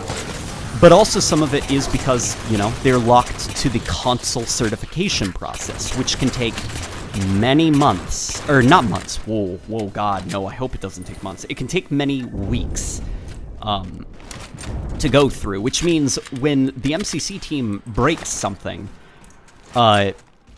they could submit fixes to the certification process, or maybe even pay a little bit of extra money to speed up that certification process, or all the content that they're really hard working on, they could just lump those bug fixes into that next content drop. And they seem to have unfortunately gone with that latter. So when something breaks in the MCC, you're not going to see a fix for it until the next big, huge content drop.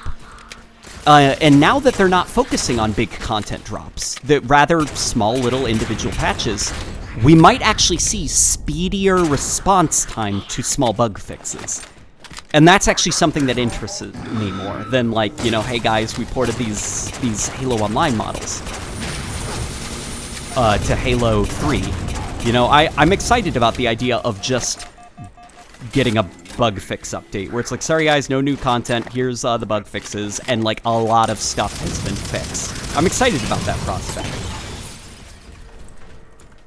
I hope that clarifies where I am. Obviously, I have more opinions that I'll go into on the video, but the Milk Product MK2 says, Sonic X Halo crossover when? Oh boy.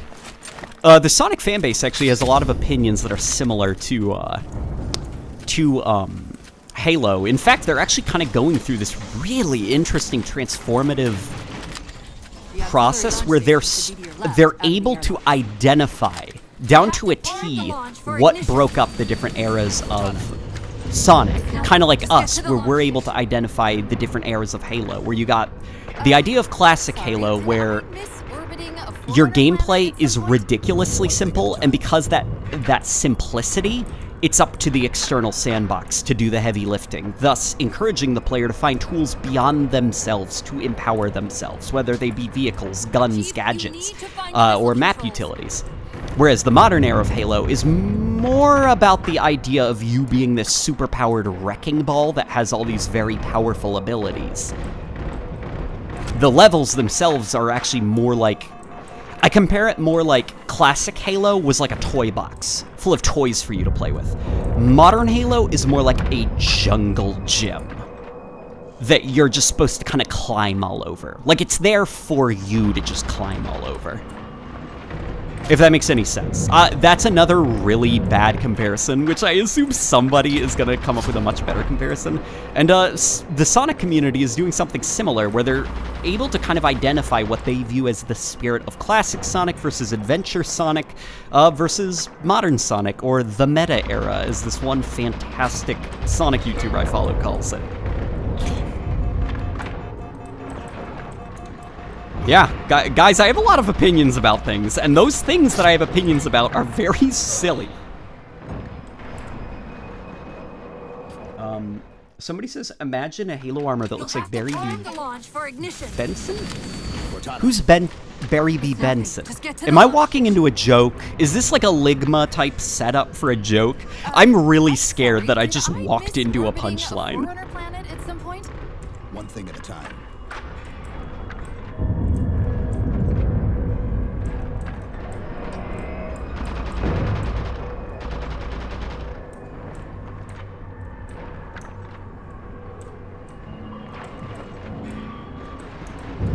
The moral is we're all Sonic fans, says the Milk Product MK2. Yes, unfortunately, buddy, we are.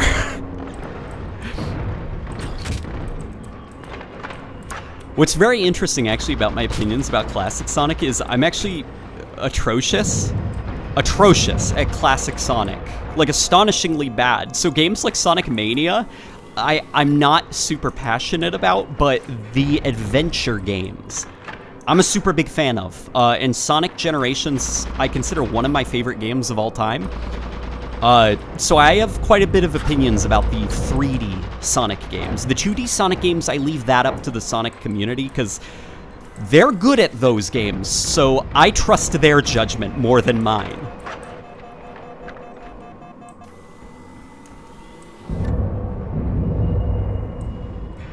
Did I walk into a joke?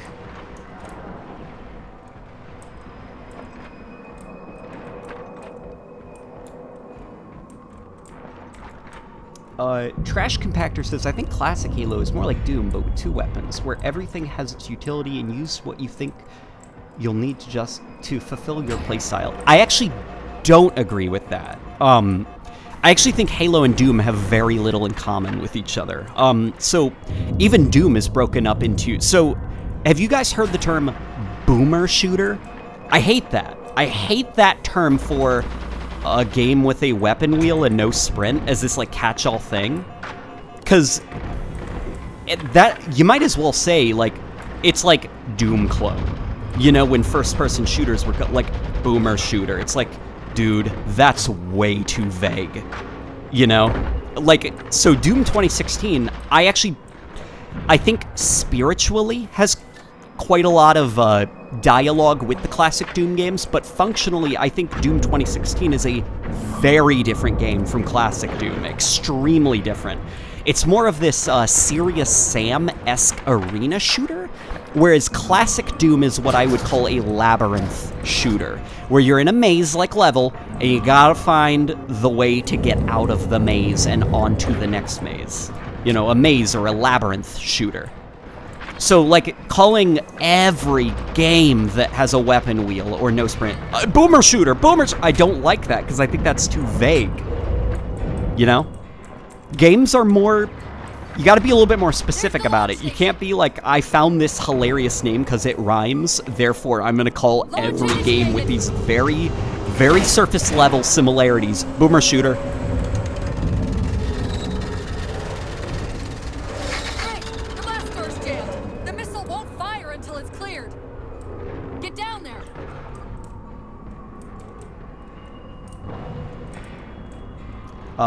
Camo Boy is saying Sniper Jackals are sus. Yeah, Sniper Jackals are very sus. I don't like the idea of an enemy sniper that has a hit scan weapon that you can't really dodge.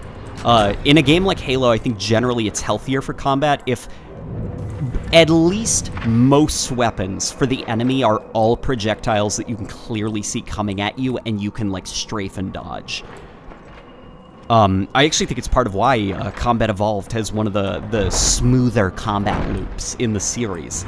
Because you didn't have, like, the Covenant Carbine and stuff where it's like, you're hit before you even hear the sound effect fully play. Like, how are you supposed to dodge that? Whereas when you see a series of green globs of goo flying at you through the air, you can easily sidestep those. It's part of why all the UNSC weapons, minus the rockets, are hit scan weapons, or so close to hit scan that to debate the difference is kind of trivial. If that makes sense, you know? Your guns are the ones that should be instantaneous. The enemies, they're shooting these guns at you. They should be designed to easily dodge them. That's kind of, in grappling the Spiker from Halo 3 and how just kind of like weird of a gun that is, where it's just a plasma rifle that you reload. That's weird. Why would you pick up the Spiker? Well, if you consider it not as a gun that you're supposed to pick up, but as a gun the enemy is supposed to fire at you, the player, that you can easily dodge. Like, then the role of the Spiker starts to make a bit more sense. And why can you pick up the Spiker then? Well, because it would be bizarre if you couldn't. I do think there is value in having some weapons in the sandbox be designed for the enemy, not you, the player. That being said, that's not to say that weapons like the Spiker should ever be repeated, you know? Like, come on, Bungie. That thing's got a giant blade on it. Give it an alt-fire mode that the player can use, like a crazy, ridiculous melee attack. Heck, to make things interesting, imagine if that Spiker, you just shove it into an enemy and it's an instant melee kill. The issue with it, though, is because you just shoved it into the enemy, the whole front half of the weapon, almost like a bumblebee, you break the stinger off and now the gun's firing mechanism is busted. And you have to find another Spiker if you want to use that insta-kill melee attack again. Like, boom, there you go. You got an interesting reason to keep this thing that's not that great at killing things. That way, its use against the player is healthy, and when the player has it, they have a reason to keep it. Ivanko says, Activision CEOs break into your house. What do you do? So now Bobby worry Kotick? about the giant metal planet? Right? I don't know what I could do. I feel like if I laid my hands on him and make that, he'd have lawyers that are powerful enough to bury me, right? Across the dome's event horizon, its atmosphere is going to tear us apart. Please, Mr. Kotick? Oh no. Bye, Chief! Here, why don't we go back into that mod, that uses the classic weapons again.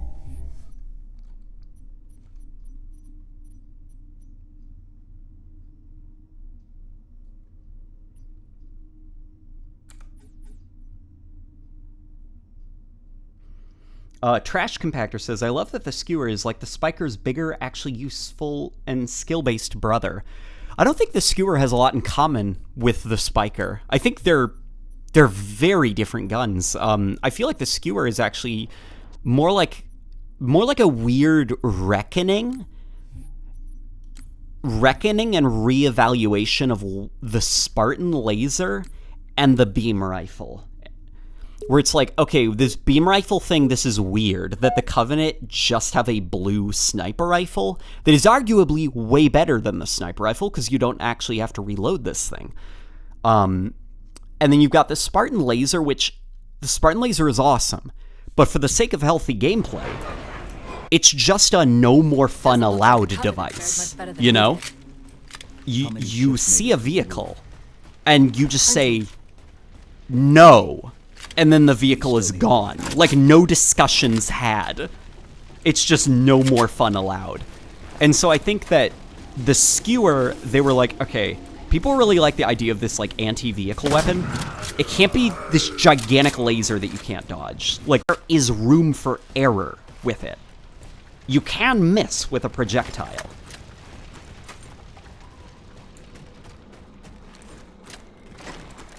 Picking up a faint I also really like the Spartan laser, by the way. Covenant. The Spartan laser's cool. so. At least the Halo 3 and I'll try to Reach one. triangulate its position. The Halo 4 one was a little bit wonky in the sound design, but it very much kept the Reach presentation, and then the Halo 5 one was like, oh baby, what happened to you? What did they do to you? They made it white. The laser was like this. Nice to see your luck is holding out. Pew! I'm fairly confident the sound file for the Magnum actually makes a louder sound than the Spartan laser of Halo 5. Yeah, it's like the Spartan laser should be this blinding thing where it's so it almost should sound like bass boosted, you know, when you fire it. Obviously, don't make it too loud. You don't want to blow out your players' eardrums, but the implication of your sound system being blown out, that should be what a Spartan laser sounds like. You know, it's this crappy, unstable, cobbled together experimental piece of technology into just like lasers that the UNSC threw together and gave to Spartans, and you fire it and it's so powerful that it can only sustain the laser for like a second, and then the weapon overheats and shuts off, and you have to charge up that laser again. And after just a couple of uses, it burns itself out, and you have to throw it on the ground. Don't make it go, pew. Chief, I'm hearing that strange signal again. Stronger this time. Do you think there's something to it? I'm curious more than anything. What happened? Did my sound cut? Its behavior is... What's going on, guys? I see people talking about cuts. Who that cut how?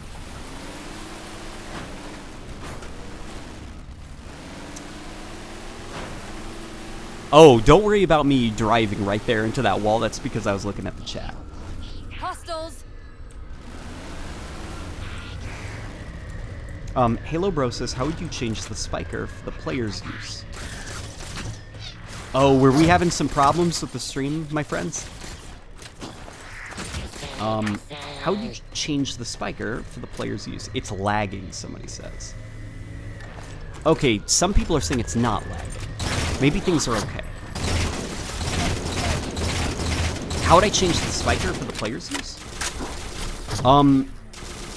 I would change... Somebody was getting very annoyed with my mouse movement, so I'll switch back to the controller, okay? Hopefully this looks a little bit smoother for you and less annoying. I would change the spiker by... Okay, first we gotta figure out, are we gonna do the spiker or the plasma rifle? We gotta pick one, Bungie. I'm of the opinion combine the two. Have for Halo 3, instead of the plasma rifle... Wait, did I say spike rifle and spiker? Sorry. My head is empty right now. Let me restart my thoughts. For Halo 3, what I would have done is take the plasma rifle, make a brutified version of it, where it looks like a plasma rifle that the brutes corrupted. You know, they took the shell off the top, fiddled around with the parts, gave it a big bayonet and stuff, and boom, there you go. That's your new plasma rifle. We can call it we'll call it the plasma cutter.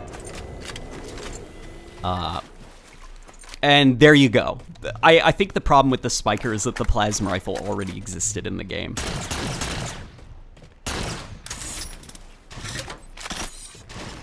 That FOV is so low. Is the FOV so low? The reason I play deliberately with the low FOV is for the sake of a video. So what I'm thinking is, okay, here, we're gonna pop this up. Anybody right now who's watching on mobile phones, like, wow, I'm coming for you, Covenant, and like the screen's going like this, and it's like fisheye lens, and you're like, what is going on? Who am I shooting at? I can't see any detail. Like, basically that's why I do it. I play at a low FOV when I record for your viewing pleasure. Obviously, when I'm playing the game at home, this is my FOV, you know? Am I crazy? Is that more comfortable to look at? If not, if that is just like, dude, you're being weird, just play at a comfortable FOV. Let me know that, and I will do that, okay? Then some garbage says, love your content. You got me back into Halo years back. Keep it... Sorry, wow, that was a weird brain stutter. You got me back into Halo years back. Keep being great. Then some garbage. I am glad that I reignited the flame, which is our love of the green guy who blows up circles. Chief, several patrols and punches reported in ET. outside that structure To roughly summarize the Halo experience. It's possible they're onto something. Let's hope Halo Infinite is strong, you know?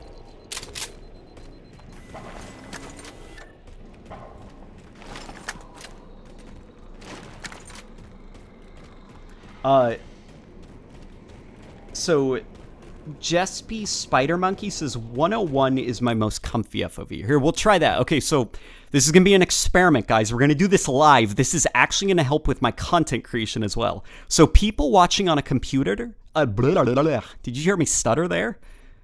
My Concerta's wearing off. That's why I'm starting to... My brain is, like, lagging. People on a computer and people on your phones. This is 101 FOV. Can you see what is going on when I'm, like, moving the camera around? Can you get a sense of where I am in the environment? Is it comfy for both the viewers? Because you get that kind of unfortunate issue when you're running at a high FOV of, like, enemies looking unintentionally shorter than they actually are. Like, here, we'll see some grunts ahead. I mean, grunts are supposed to be in the games, but... Is the height relatively okay? Like, the presentation of the game looks comfortable for both screens. I'd love to actually hear your thoughts for science. JSB says, Starscream is my favorite fictional character. He is so entertaining to watch and could be interesting when done right. Transformers rock. Yeah, what's fun about Starscream is that he is deeply rooted in betrayal, which in the real world, betrayal has permanent consequences. So you kind of run into the issue of Starscream supposed to be this traitorous, backstabbing dude. How do you keep a character like that going for long? You can't. Like, okay, he betrays his commander. Starscream is dead. The end.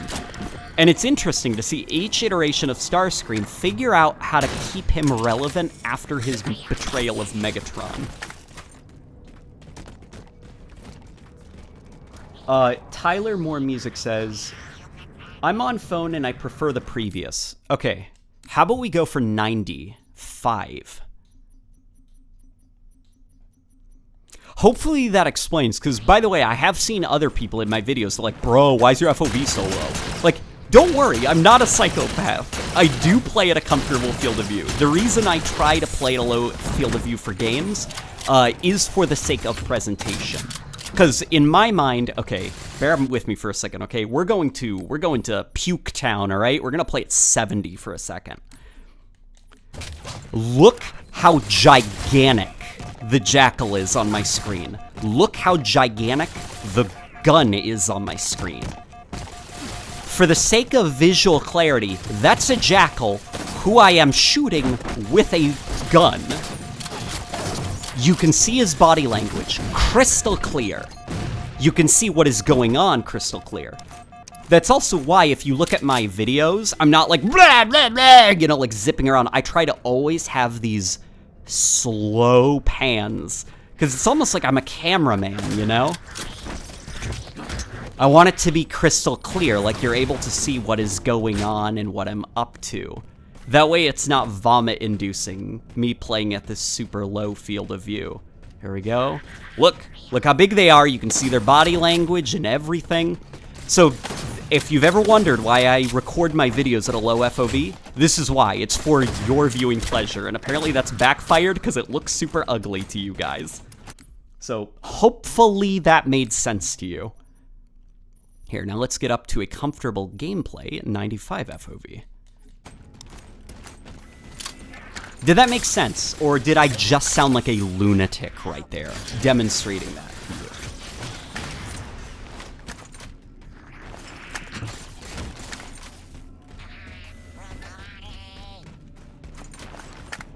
I play like a games journalist? Oh, I wouldn't be that mean. I play like a... I play like a...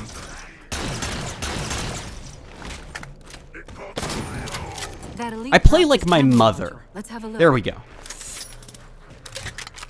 That's how we can I'll run describe a it. soft patch to it from the suit. Never know. what Actually, might come no. in handy. I'm fairly confident my mom plays Halo better than me.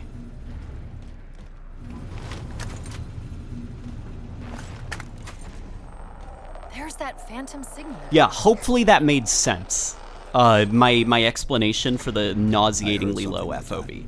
It's more for the sake of, like, visual presentation than it is, like, actual, like, gameplay. Because no, you can't play Halo at 70 FOV. You're gonna make yourself sick to your stomach.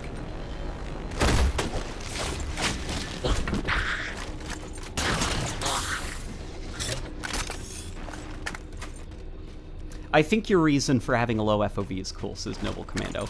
Okay, well that's cool. I at least appreciate that some people are like, Chief, you're console insane, back. but I understand your madness. Yeah, obviously for my own sanity, I do not play the game at a low FOV. Well, how about we, so I'm of the, I like playing with a lowered crosshair because I think having the skybox and some of the detail up there is a little bit more comfortable than having like the floor taking up half my vision with a centered crosshair. Let's see what some of these classic weapons look like with a centered crosshair. That's really interesting.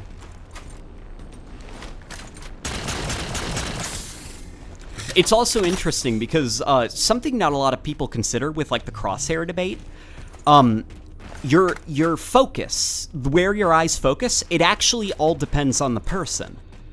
On the person's height. So like if you're like kind of like an average sized dude, you probably do actually look relatively center ahead of you. I'm a tall person, so my point of focus is actually closer to like a lowered crosshair. That's usually where my eyes are focusing at any given time.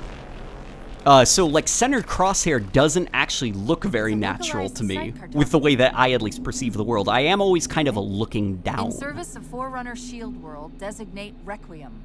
Ivanko wanted to warn we know me where we that are George now. Washington lives in my Let's see if it can walls. tell us what the Covenant are so interested in. Like the guy? Huh. What happened? Last I read, I don't don't know. I thought he's been dead for like 300 or so years, right? If I remember my history. I'll put them up for you. Oh no. I probably got the dates completely wrong, Find right? some way to get this cartographer back on. That was probably comically off, right? I'm about to be roasted. When it comes to numbers, I'm not great. Don't ask me about numbers. When it comes to dates, I have to write them down on my phone. Rebecca sometimes has to remind me of my birthday because I always say the wrong day. What's it doing? It's all right. This energy is actually a ferroelectric data field.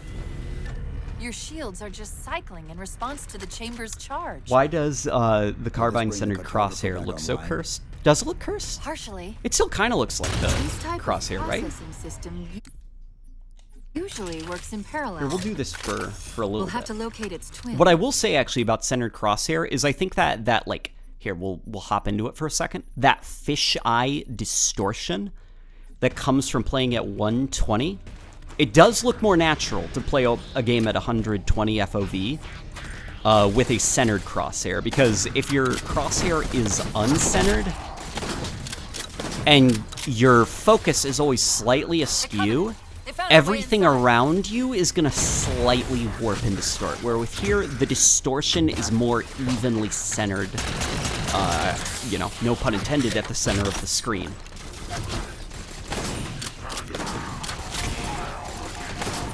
But here, we will...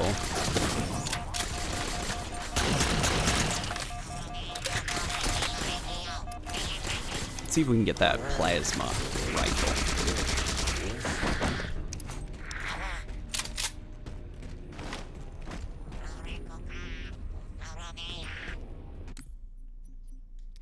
Somebody's saying the view model of centered crosshair is something I prefer much more. That's actually what I'm excited about with this crosshair.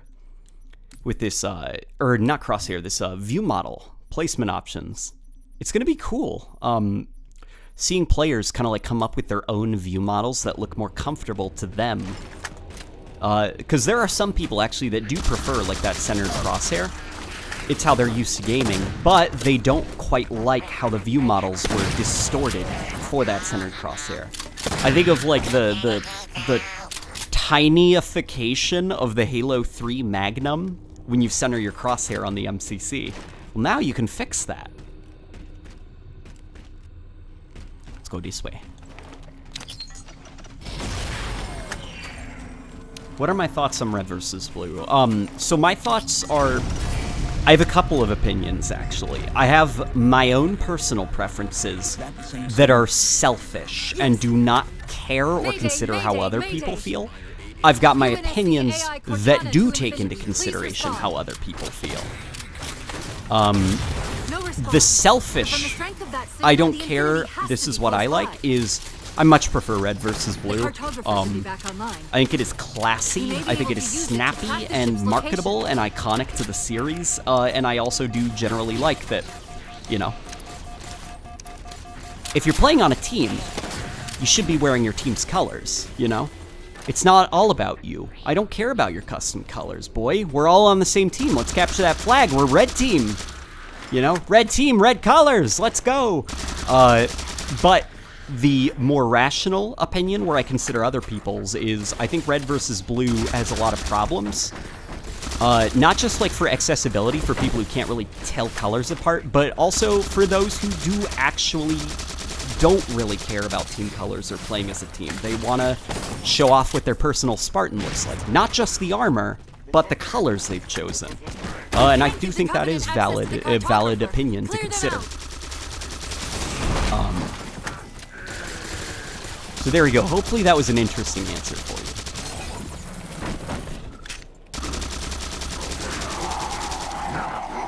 Come here, you.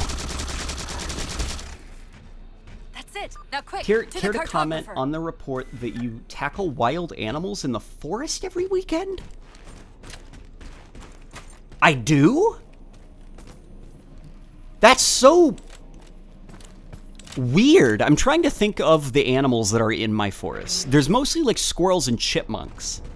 Let's get to that terminus. How do you and find tackle Infinity. one? Because you said tackle, not like hunt or hurt. So I assume I'm just like tackling them, right? Not much. She was supposed How to do be you massive, but the project was tackle only a in squirrel prototype. without harming it with your body weight, you know? Do the reports say if I do harm them, or do I like just tackle them for fun like a weirdo and then I let them go? I'm curious about this. There's an interesting story being told there. Oh, wasn't the question about the show? Were people asking about the show? My thoughts on Red versus Blue. Oh boy. I gave my thoughts actually a while ago. I prefer more when Red versus Blue is trying to justify, add like a soap opera-esque drama comedy thing to a capture the flag match in Halo multiplayer. I don't really like the freelancer stuff or the CGI fights or the lore. I just kind of like when it's like, how is Red Team going to prevent Blue Team from sneaking into their base and capturing their flag? So I really like the first couple of seasons of Red versus Blue, and once they start doing like the Project Freelancer stuff, it's around the time when that warthog breaks through that wall, and it's like the first time the show ever properly used CGI. That's around when the show properly loses me, and I actually stop watching usually. And that's okay. It's okay, you know? Because Red versus Blue, people do actually like that Project Freelancer stuff. They like it enough to make entire wikis out of it, you know? Though I have heard current Red versus Blue is quite rough. It's a hard time being a Red versus Blue fan, so...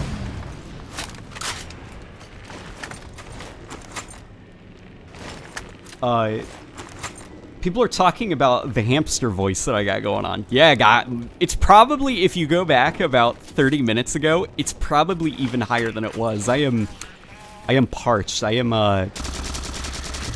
require H2O right now because I've been talking for so long without water. So my voice is getting progressively higher pitched. You can usually tell, actually, if a stream is a lot of fun, if I've forgotten to go get water during it. Basically, if I start getting into, like, chipmunk or, like, hamster mode, where I'm like, I'm having a lot of fun, and my voice sounds really raspy and high-pitched, yeah, it's because I've been talking for a while. We've been having fun. I've completely lost any sense of self-preservation.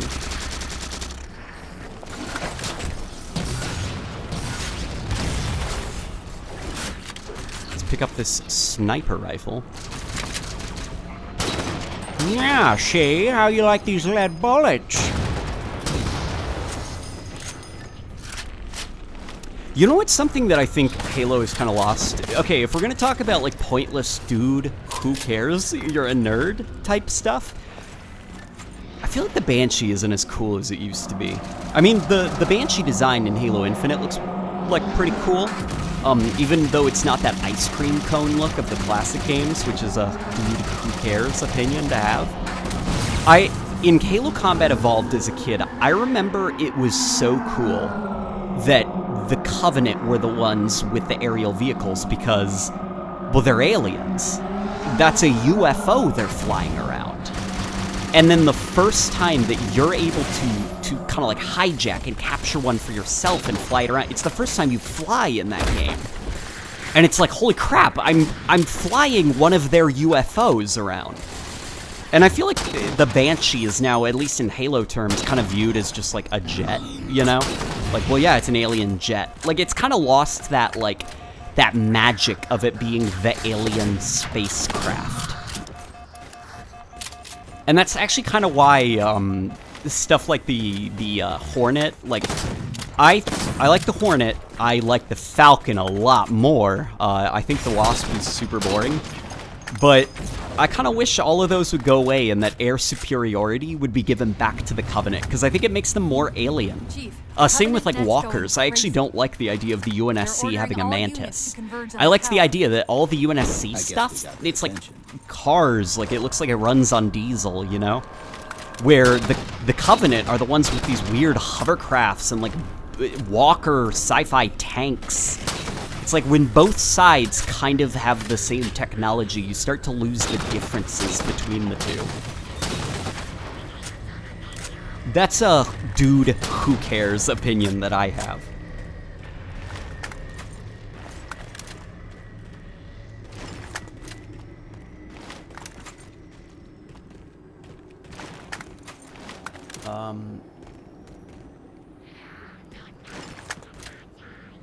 Let me see.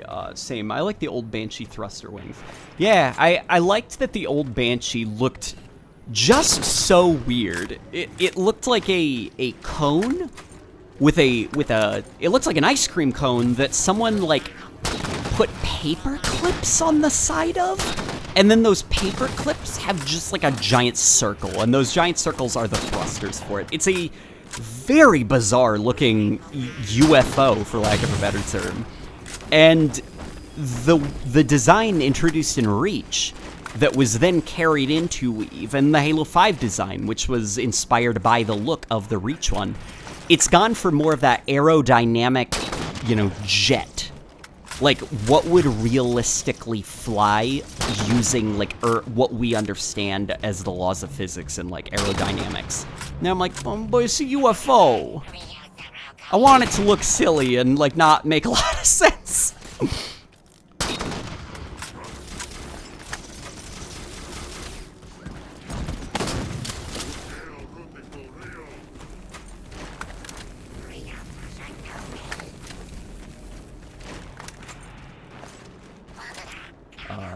Somebody saying, do Arma 3 again. Pizza Boy says, dude, who cares? To which I would say, exactly. It's literally only me, dude. I am with you. Here, let's go up here.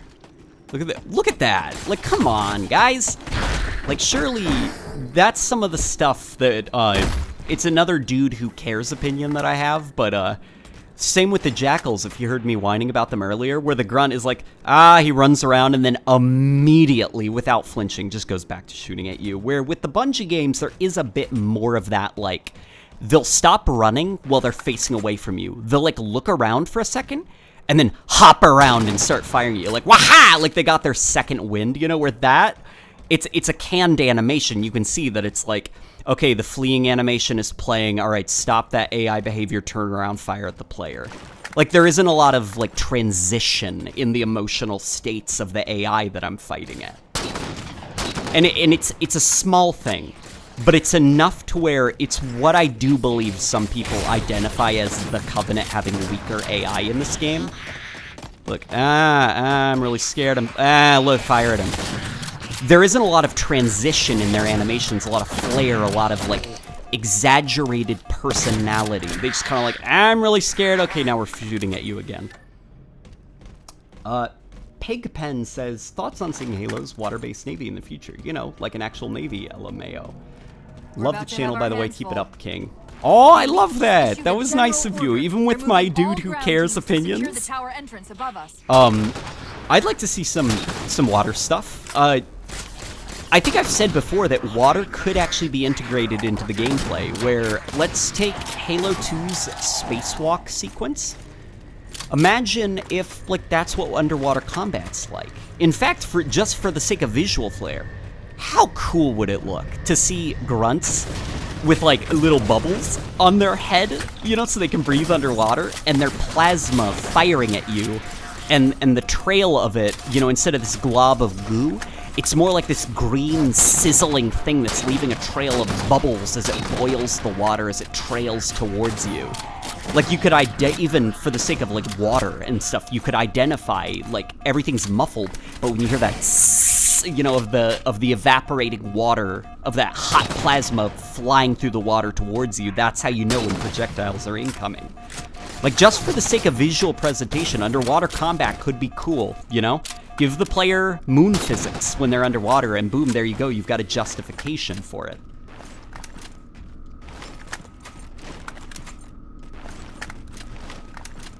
Somebody asked about Arma. Do I ever plan on playing Arma again? So, here's an interesting thing about being a content creator who is introverted, not antisocial. There is a difference, just introverted. I get worn out by social interaction very easily.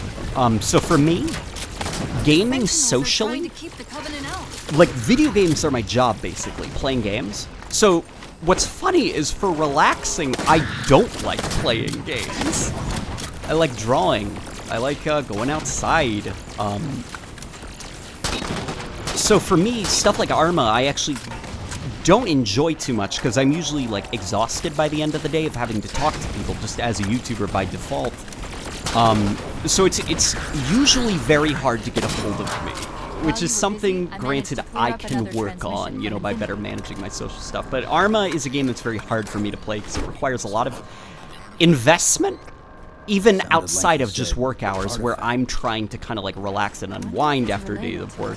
You know, Arma's a hard game to play, and kudos to the people who play it. But I would like to play some more Arma. Here, why don't we, let's go one more loop around the level, all right? And then we'll call it quits for right now. So back during the Infinite playtest, Hidden Xperia streamed, and during the stream, someone called the Hornet America Banshee, and I only call it that now.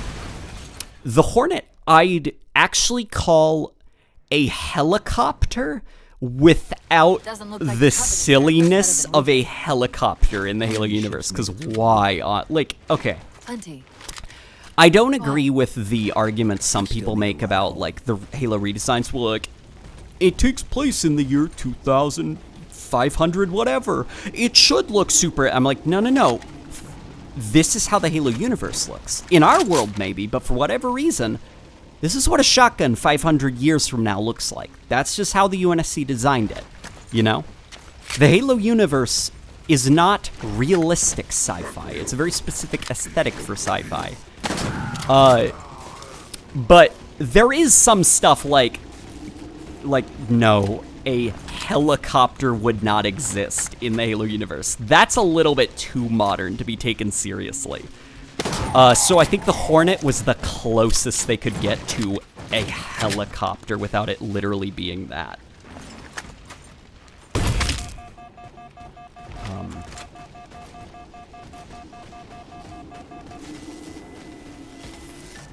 Would you call the Hornet a VTOL? Yeah, that's actually a pretty good term for it. Yeah, and that, as a kid, that's what I called the Hornet. I was like, oh, got it. That's you know, a helicopter in the Halo universe. It's a Hornet. On the high band. Covenant. You know, kind of like the assault rifle, I guess. Like the Halo assault rifle, the MA Who Cares? You know, it's a fictional gun. I'm not going to remember the fake name for this fictional gun. I'm just going to call it the assault rifle. That's what I know it as. That thing I would consider like Halo's M16. Or even M4A1, like this kind of like what most people know as like, oh yeah, that's the gun the military forces use in pop culture. Like that's Halo's M16 or Halo's M4. Chief? Derek Johnson says, I misspoke. I meant to say Wasp, but I also agree. Oh, the Wasp? I think the Wasp is Halo's version of a boring Banshee. I really don't like the Wasp. Ask me my opinions about the Wasp. I've seen some people say that the Wasp is a spiritual successor to the Falcon. No, if it was a spiritual successor, it would have more than one seat. You know, that's like saying the Chopper, the Brute Chopper, is the spiritual successor to the Warthog, because you can get kills with it better. No, a spiritual successor to the Falcon would be something that is a successor to the Falcon. The idea of this aerial multi-man vehicle, the idea of this vehicle that is team-operated. I think Halo lost a lot with the removal of the Falcon. Not just in the campaign, but custom games. You know?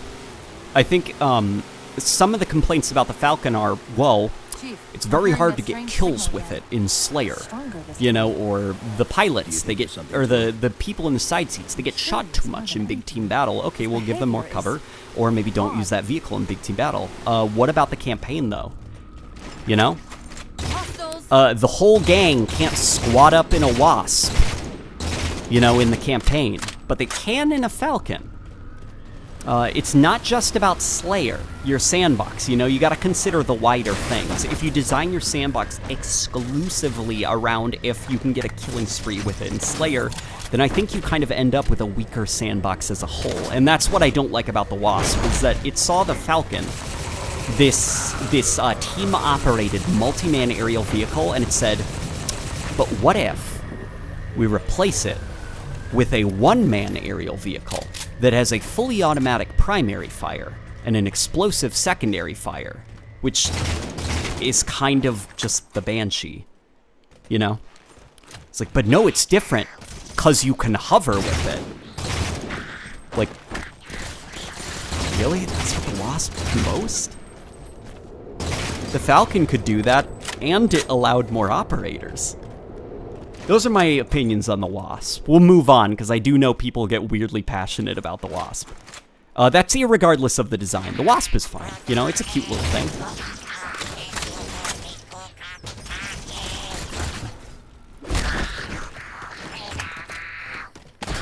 There we go. Let's shoot that little boy with this shotgun.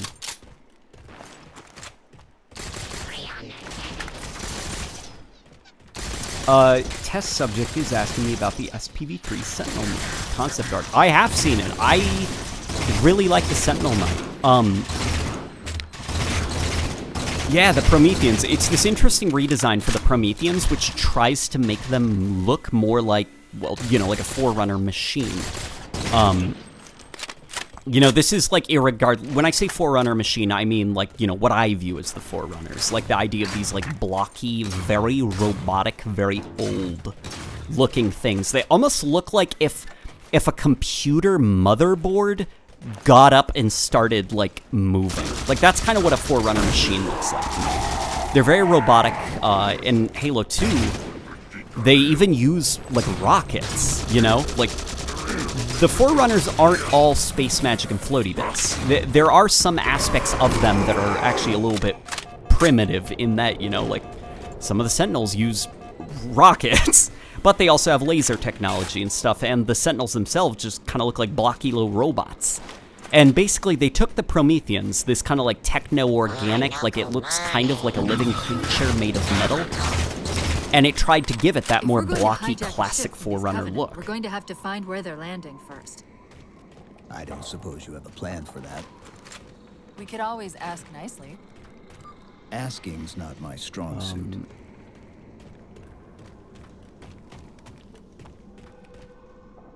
Wasted Sucks says, I think the worst designed vehicle is the Scorpion. It's just an easy spree-killing machine. Same with the Mantis.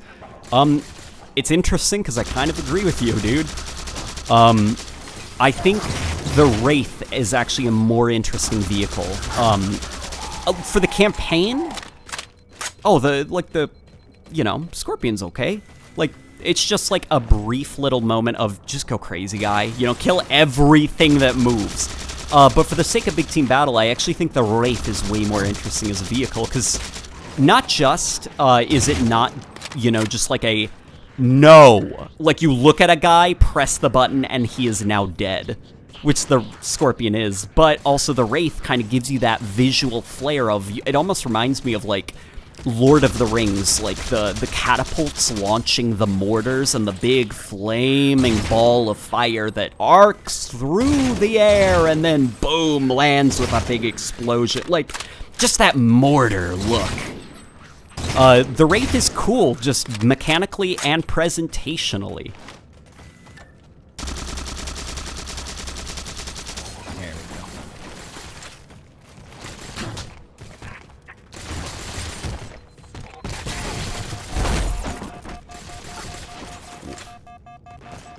Running with the plasma rifles. I know, the plasma rifle run is adorable. Look at this. Hey, I'm gonna get you.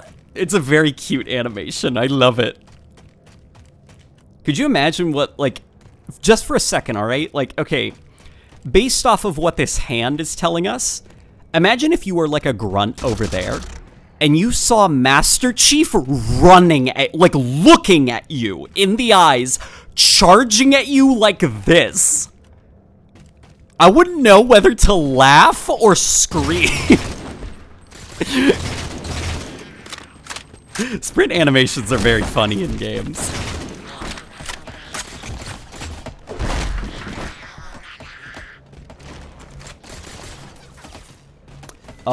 Lestat says, gotta go. Just have to say, this was a very enjoyable stream. Have a great day or night. I don't know. Yeah, basically, right? We all live on different parts of the globe.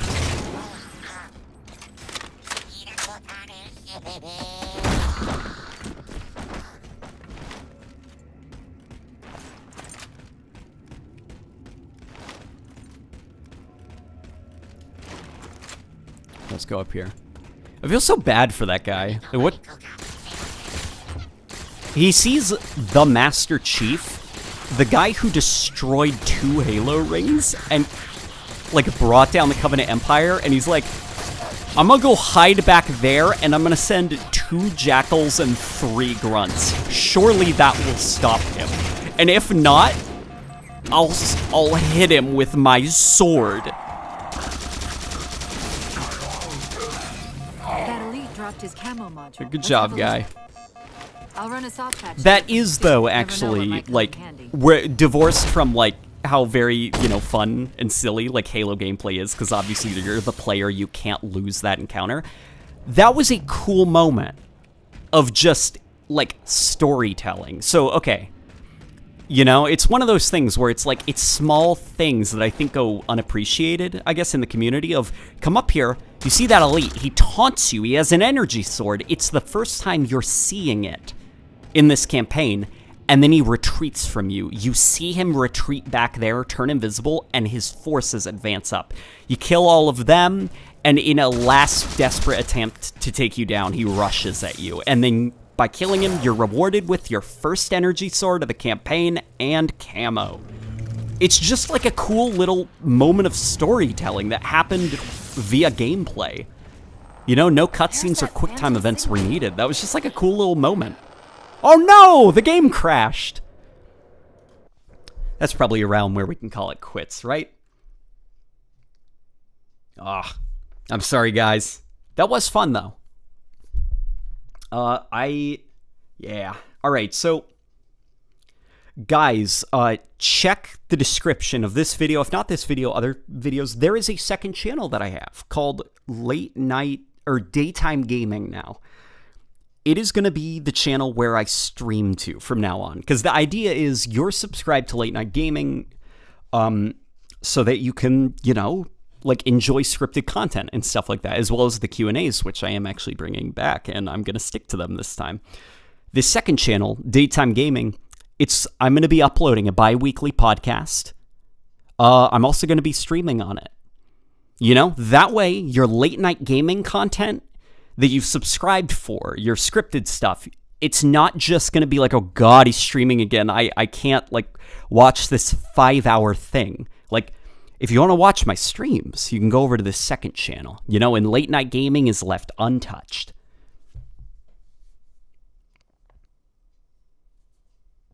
I hope that you guys like that, at least. But that's kind of what's going on there, you know? And with that being said, this was a lot of fun, guys. That was actually a surprising amount of fun. I have lost track of time. I was not supposed to stream this long. But usually, as is the case with all of you, you guys ask interesting questions, and it distracts me. And so I start asking them, and then I run over the clock, and I talk so much that my voice turns hamster and raspy. I'm going to go get a drink of water. Joe Howard says, just wanted to say, I thought your video on the outlines was great. Seeing all those people on Twitter getting mad at you was confusing. I thought it was a fair and balanced video. Oh, there was definitely some criticisms that were well warranted with the video. Some interesting stuff, actually, that I got to think about. And it's, you know, I'm going to approach the next time I criticize something a little bit differently. But, yeah, some of the people on Twitter were a little bit silly, right?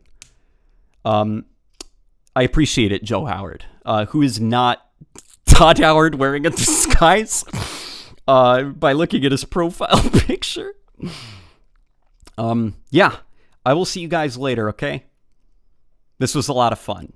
So hopefully I see you guys on the next stream, which should be on that daytime gaming stuff. Yeah. All right, guys. Before you leave, what are your thoughts on the mod so far, Radical Scum? Okay, so currently, Halo's audio engine, modders have not figured out a way to replace sound effects yet. So as of right now, they have to use sounds that already exist in Halo 4.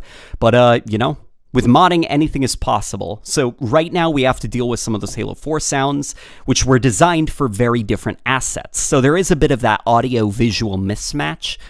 But, dude, it's cool. Like, that was cool, using those weapons. They look very weird and low poly and clearly not designed for that lighting engine, because they weren't.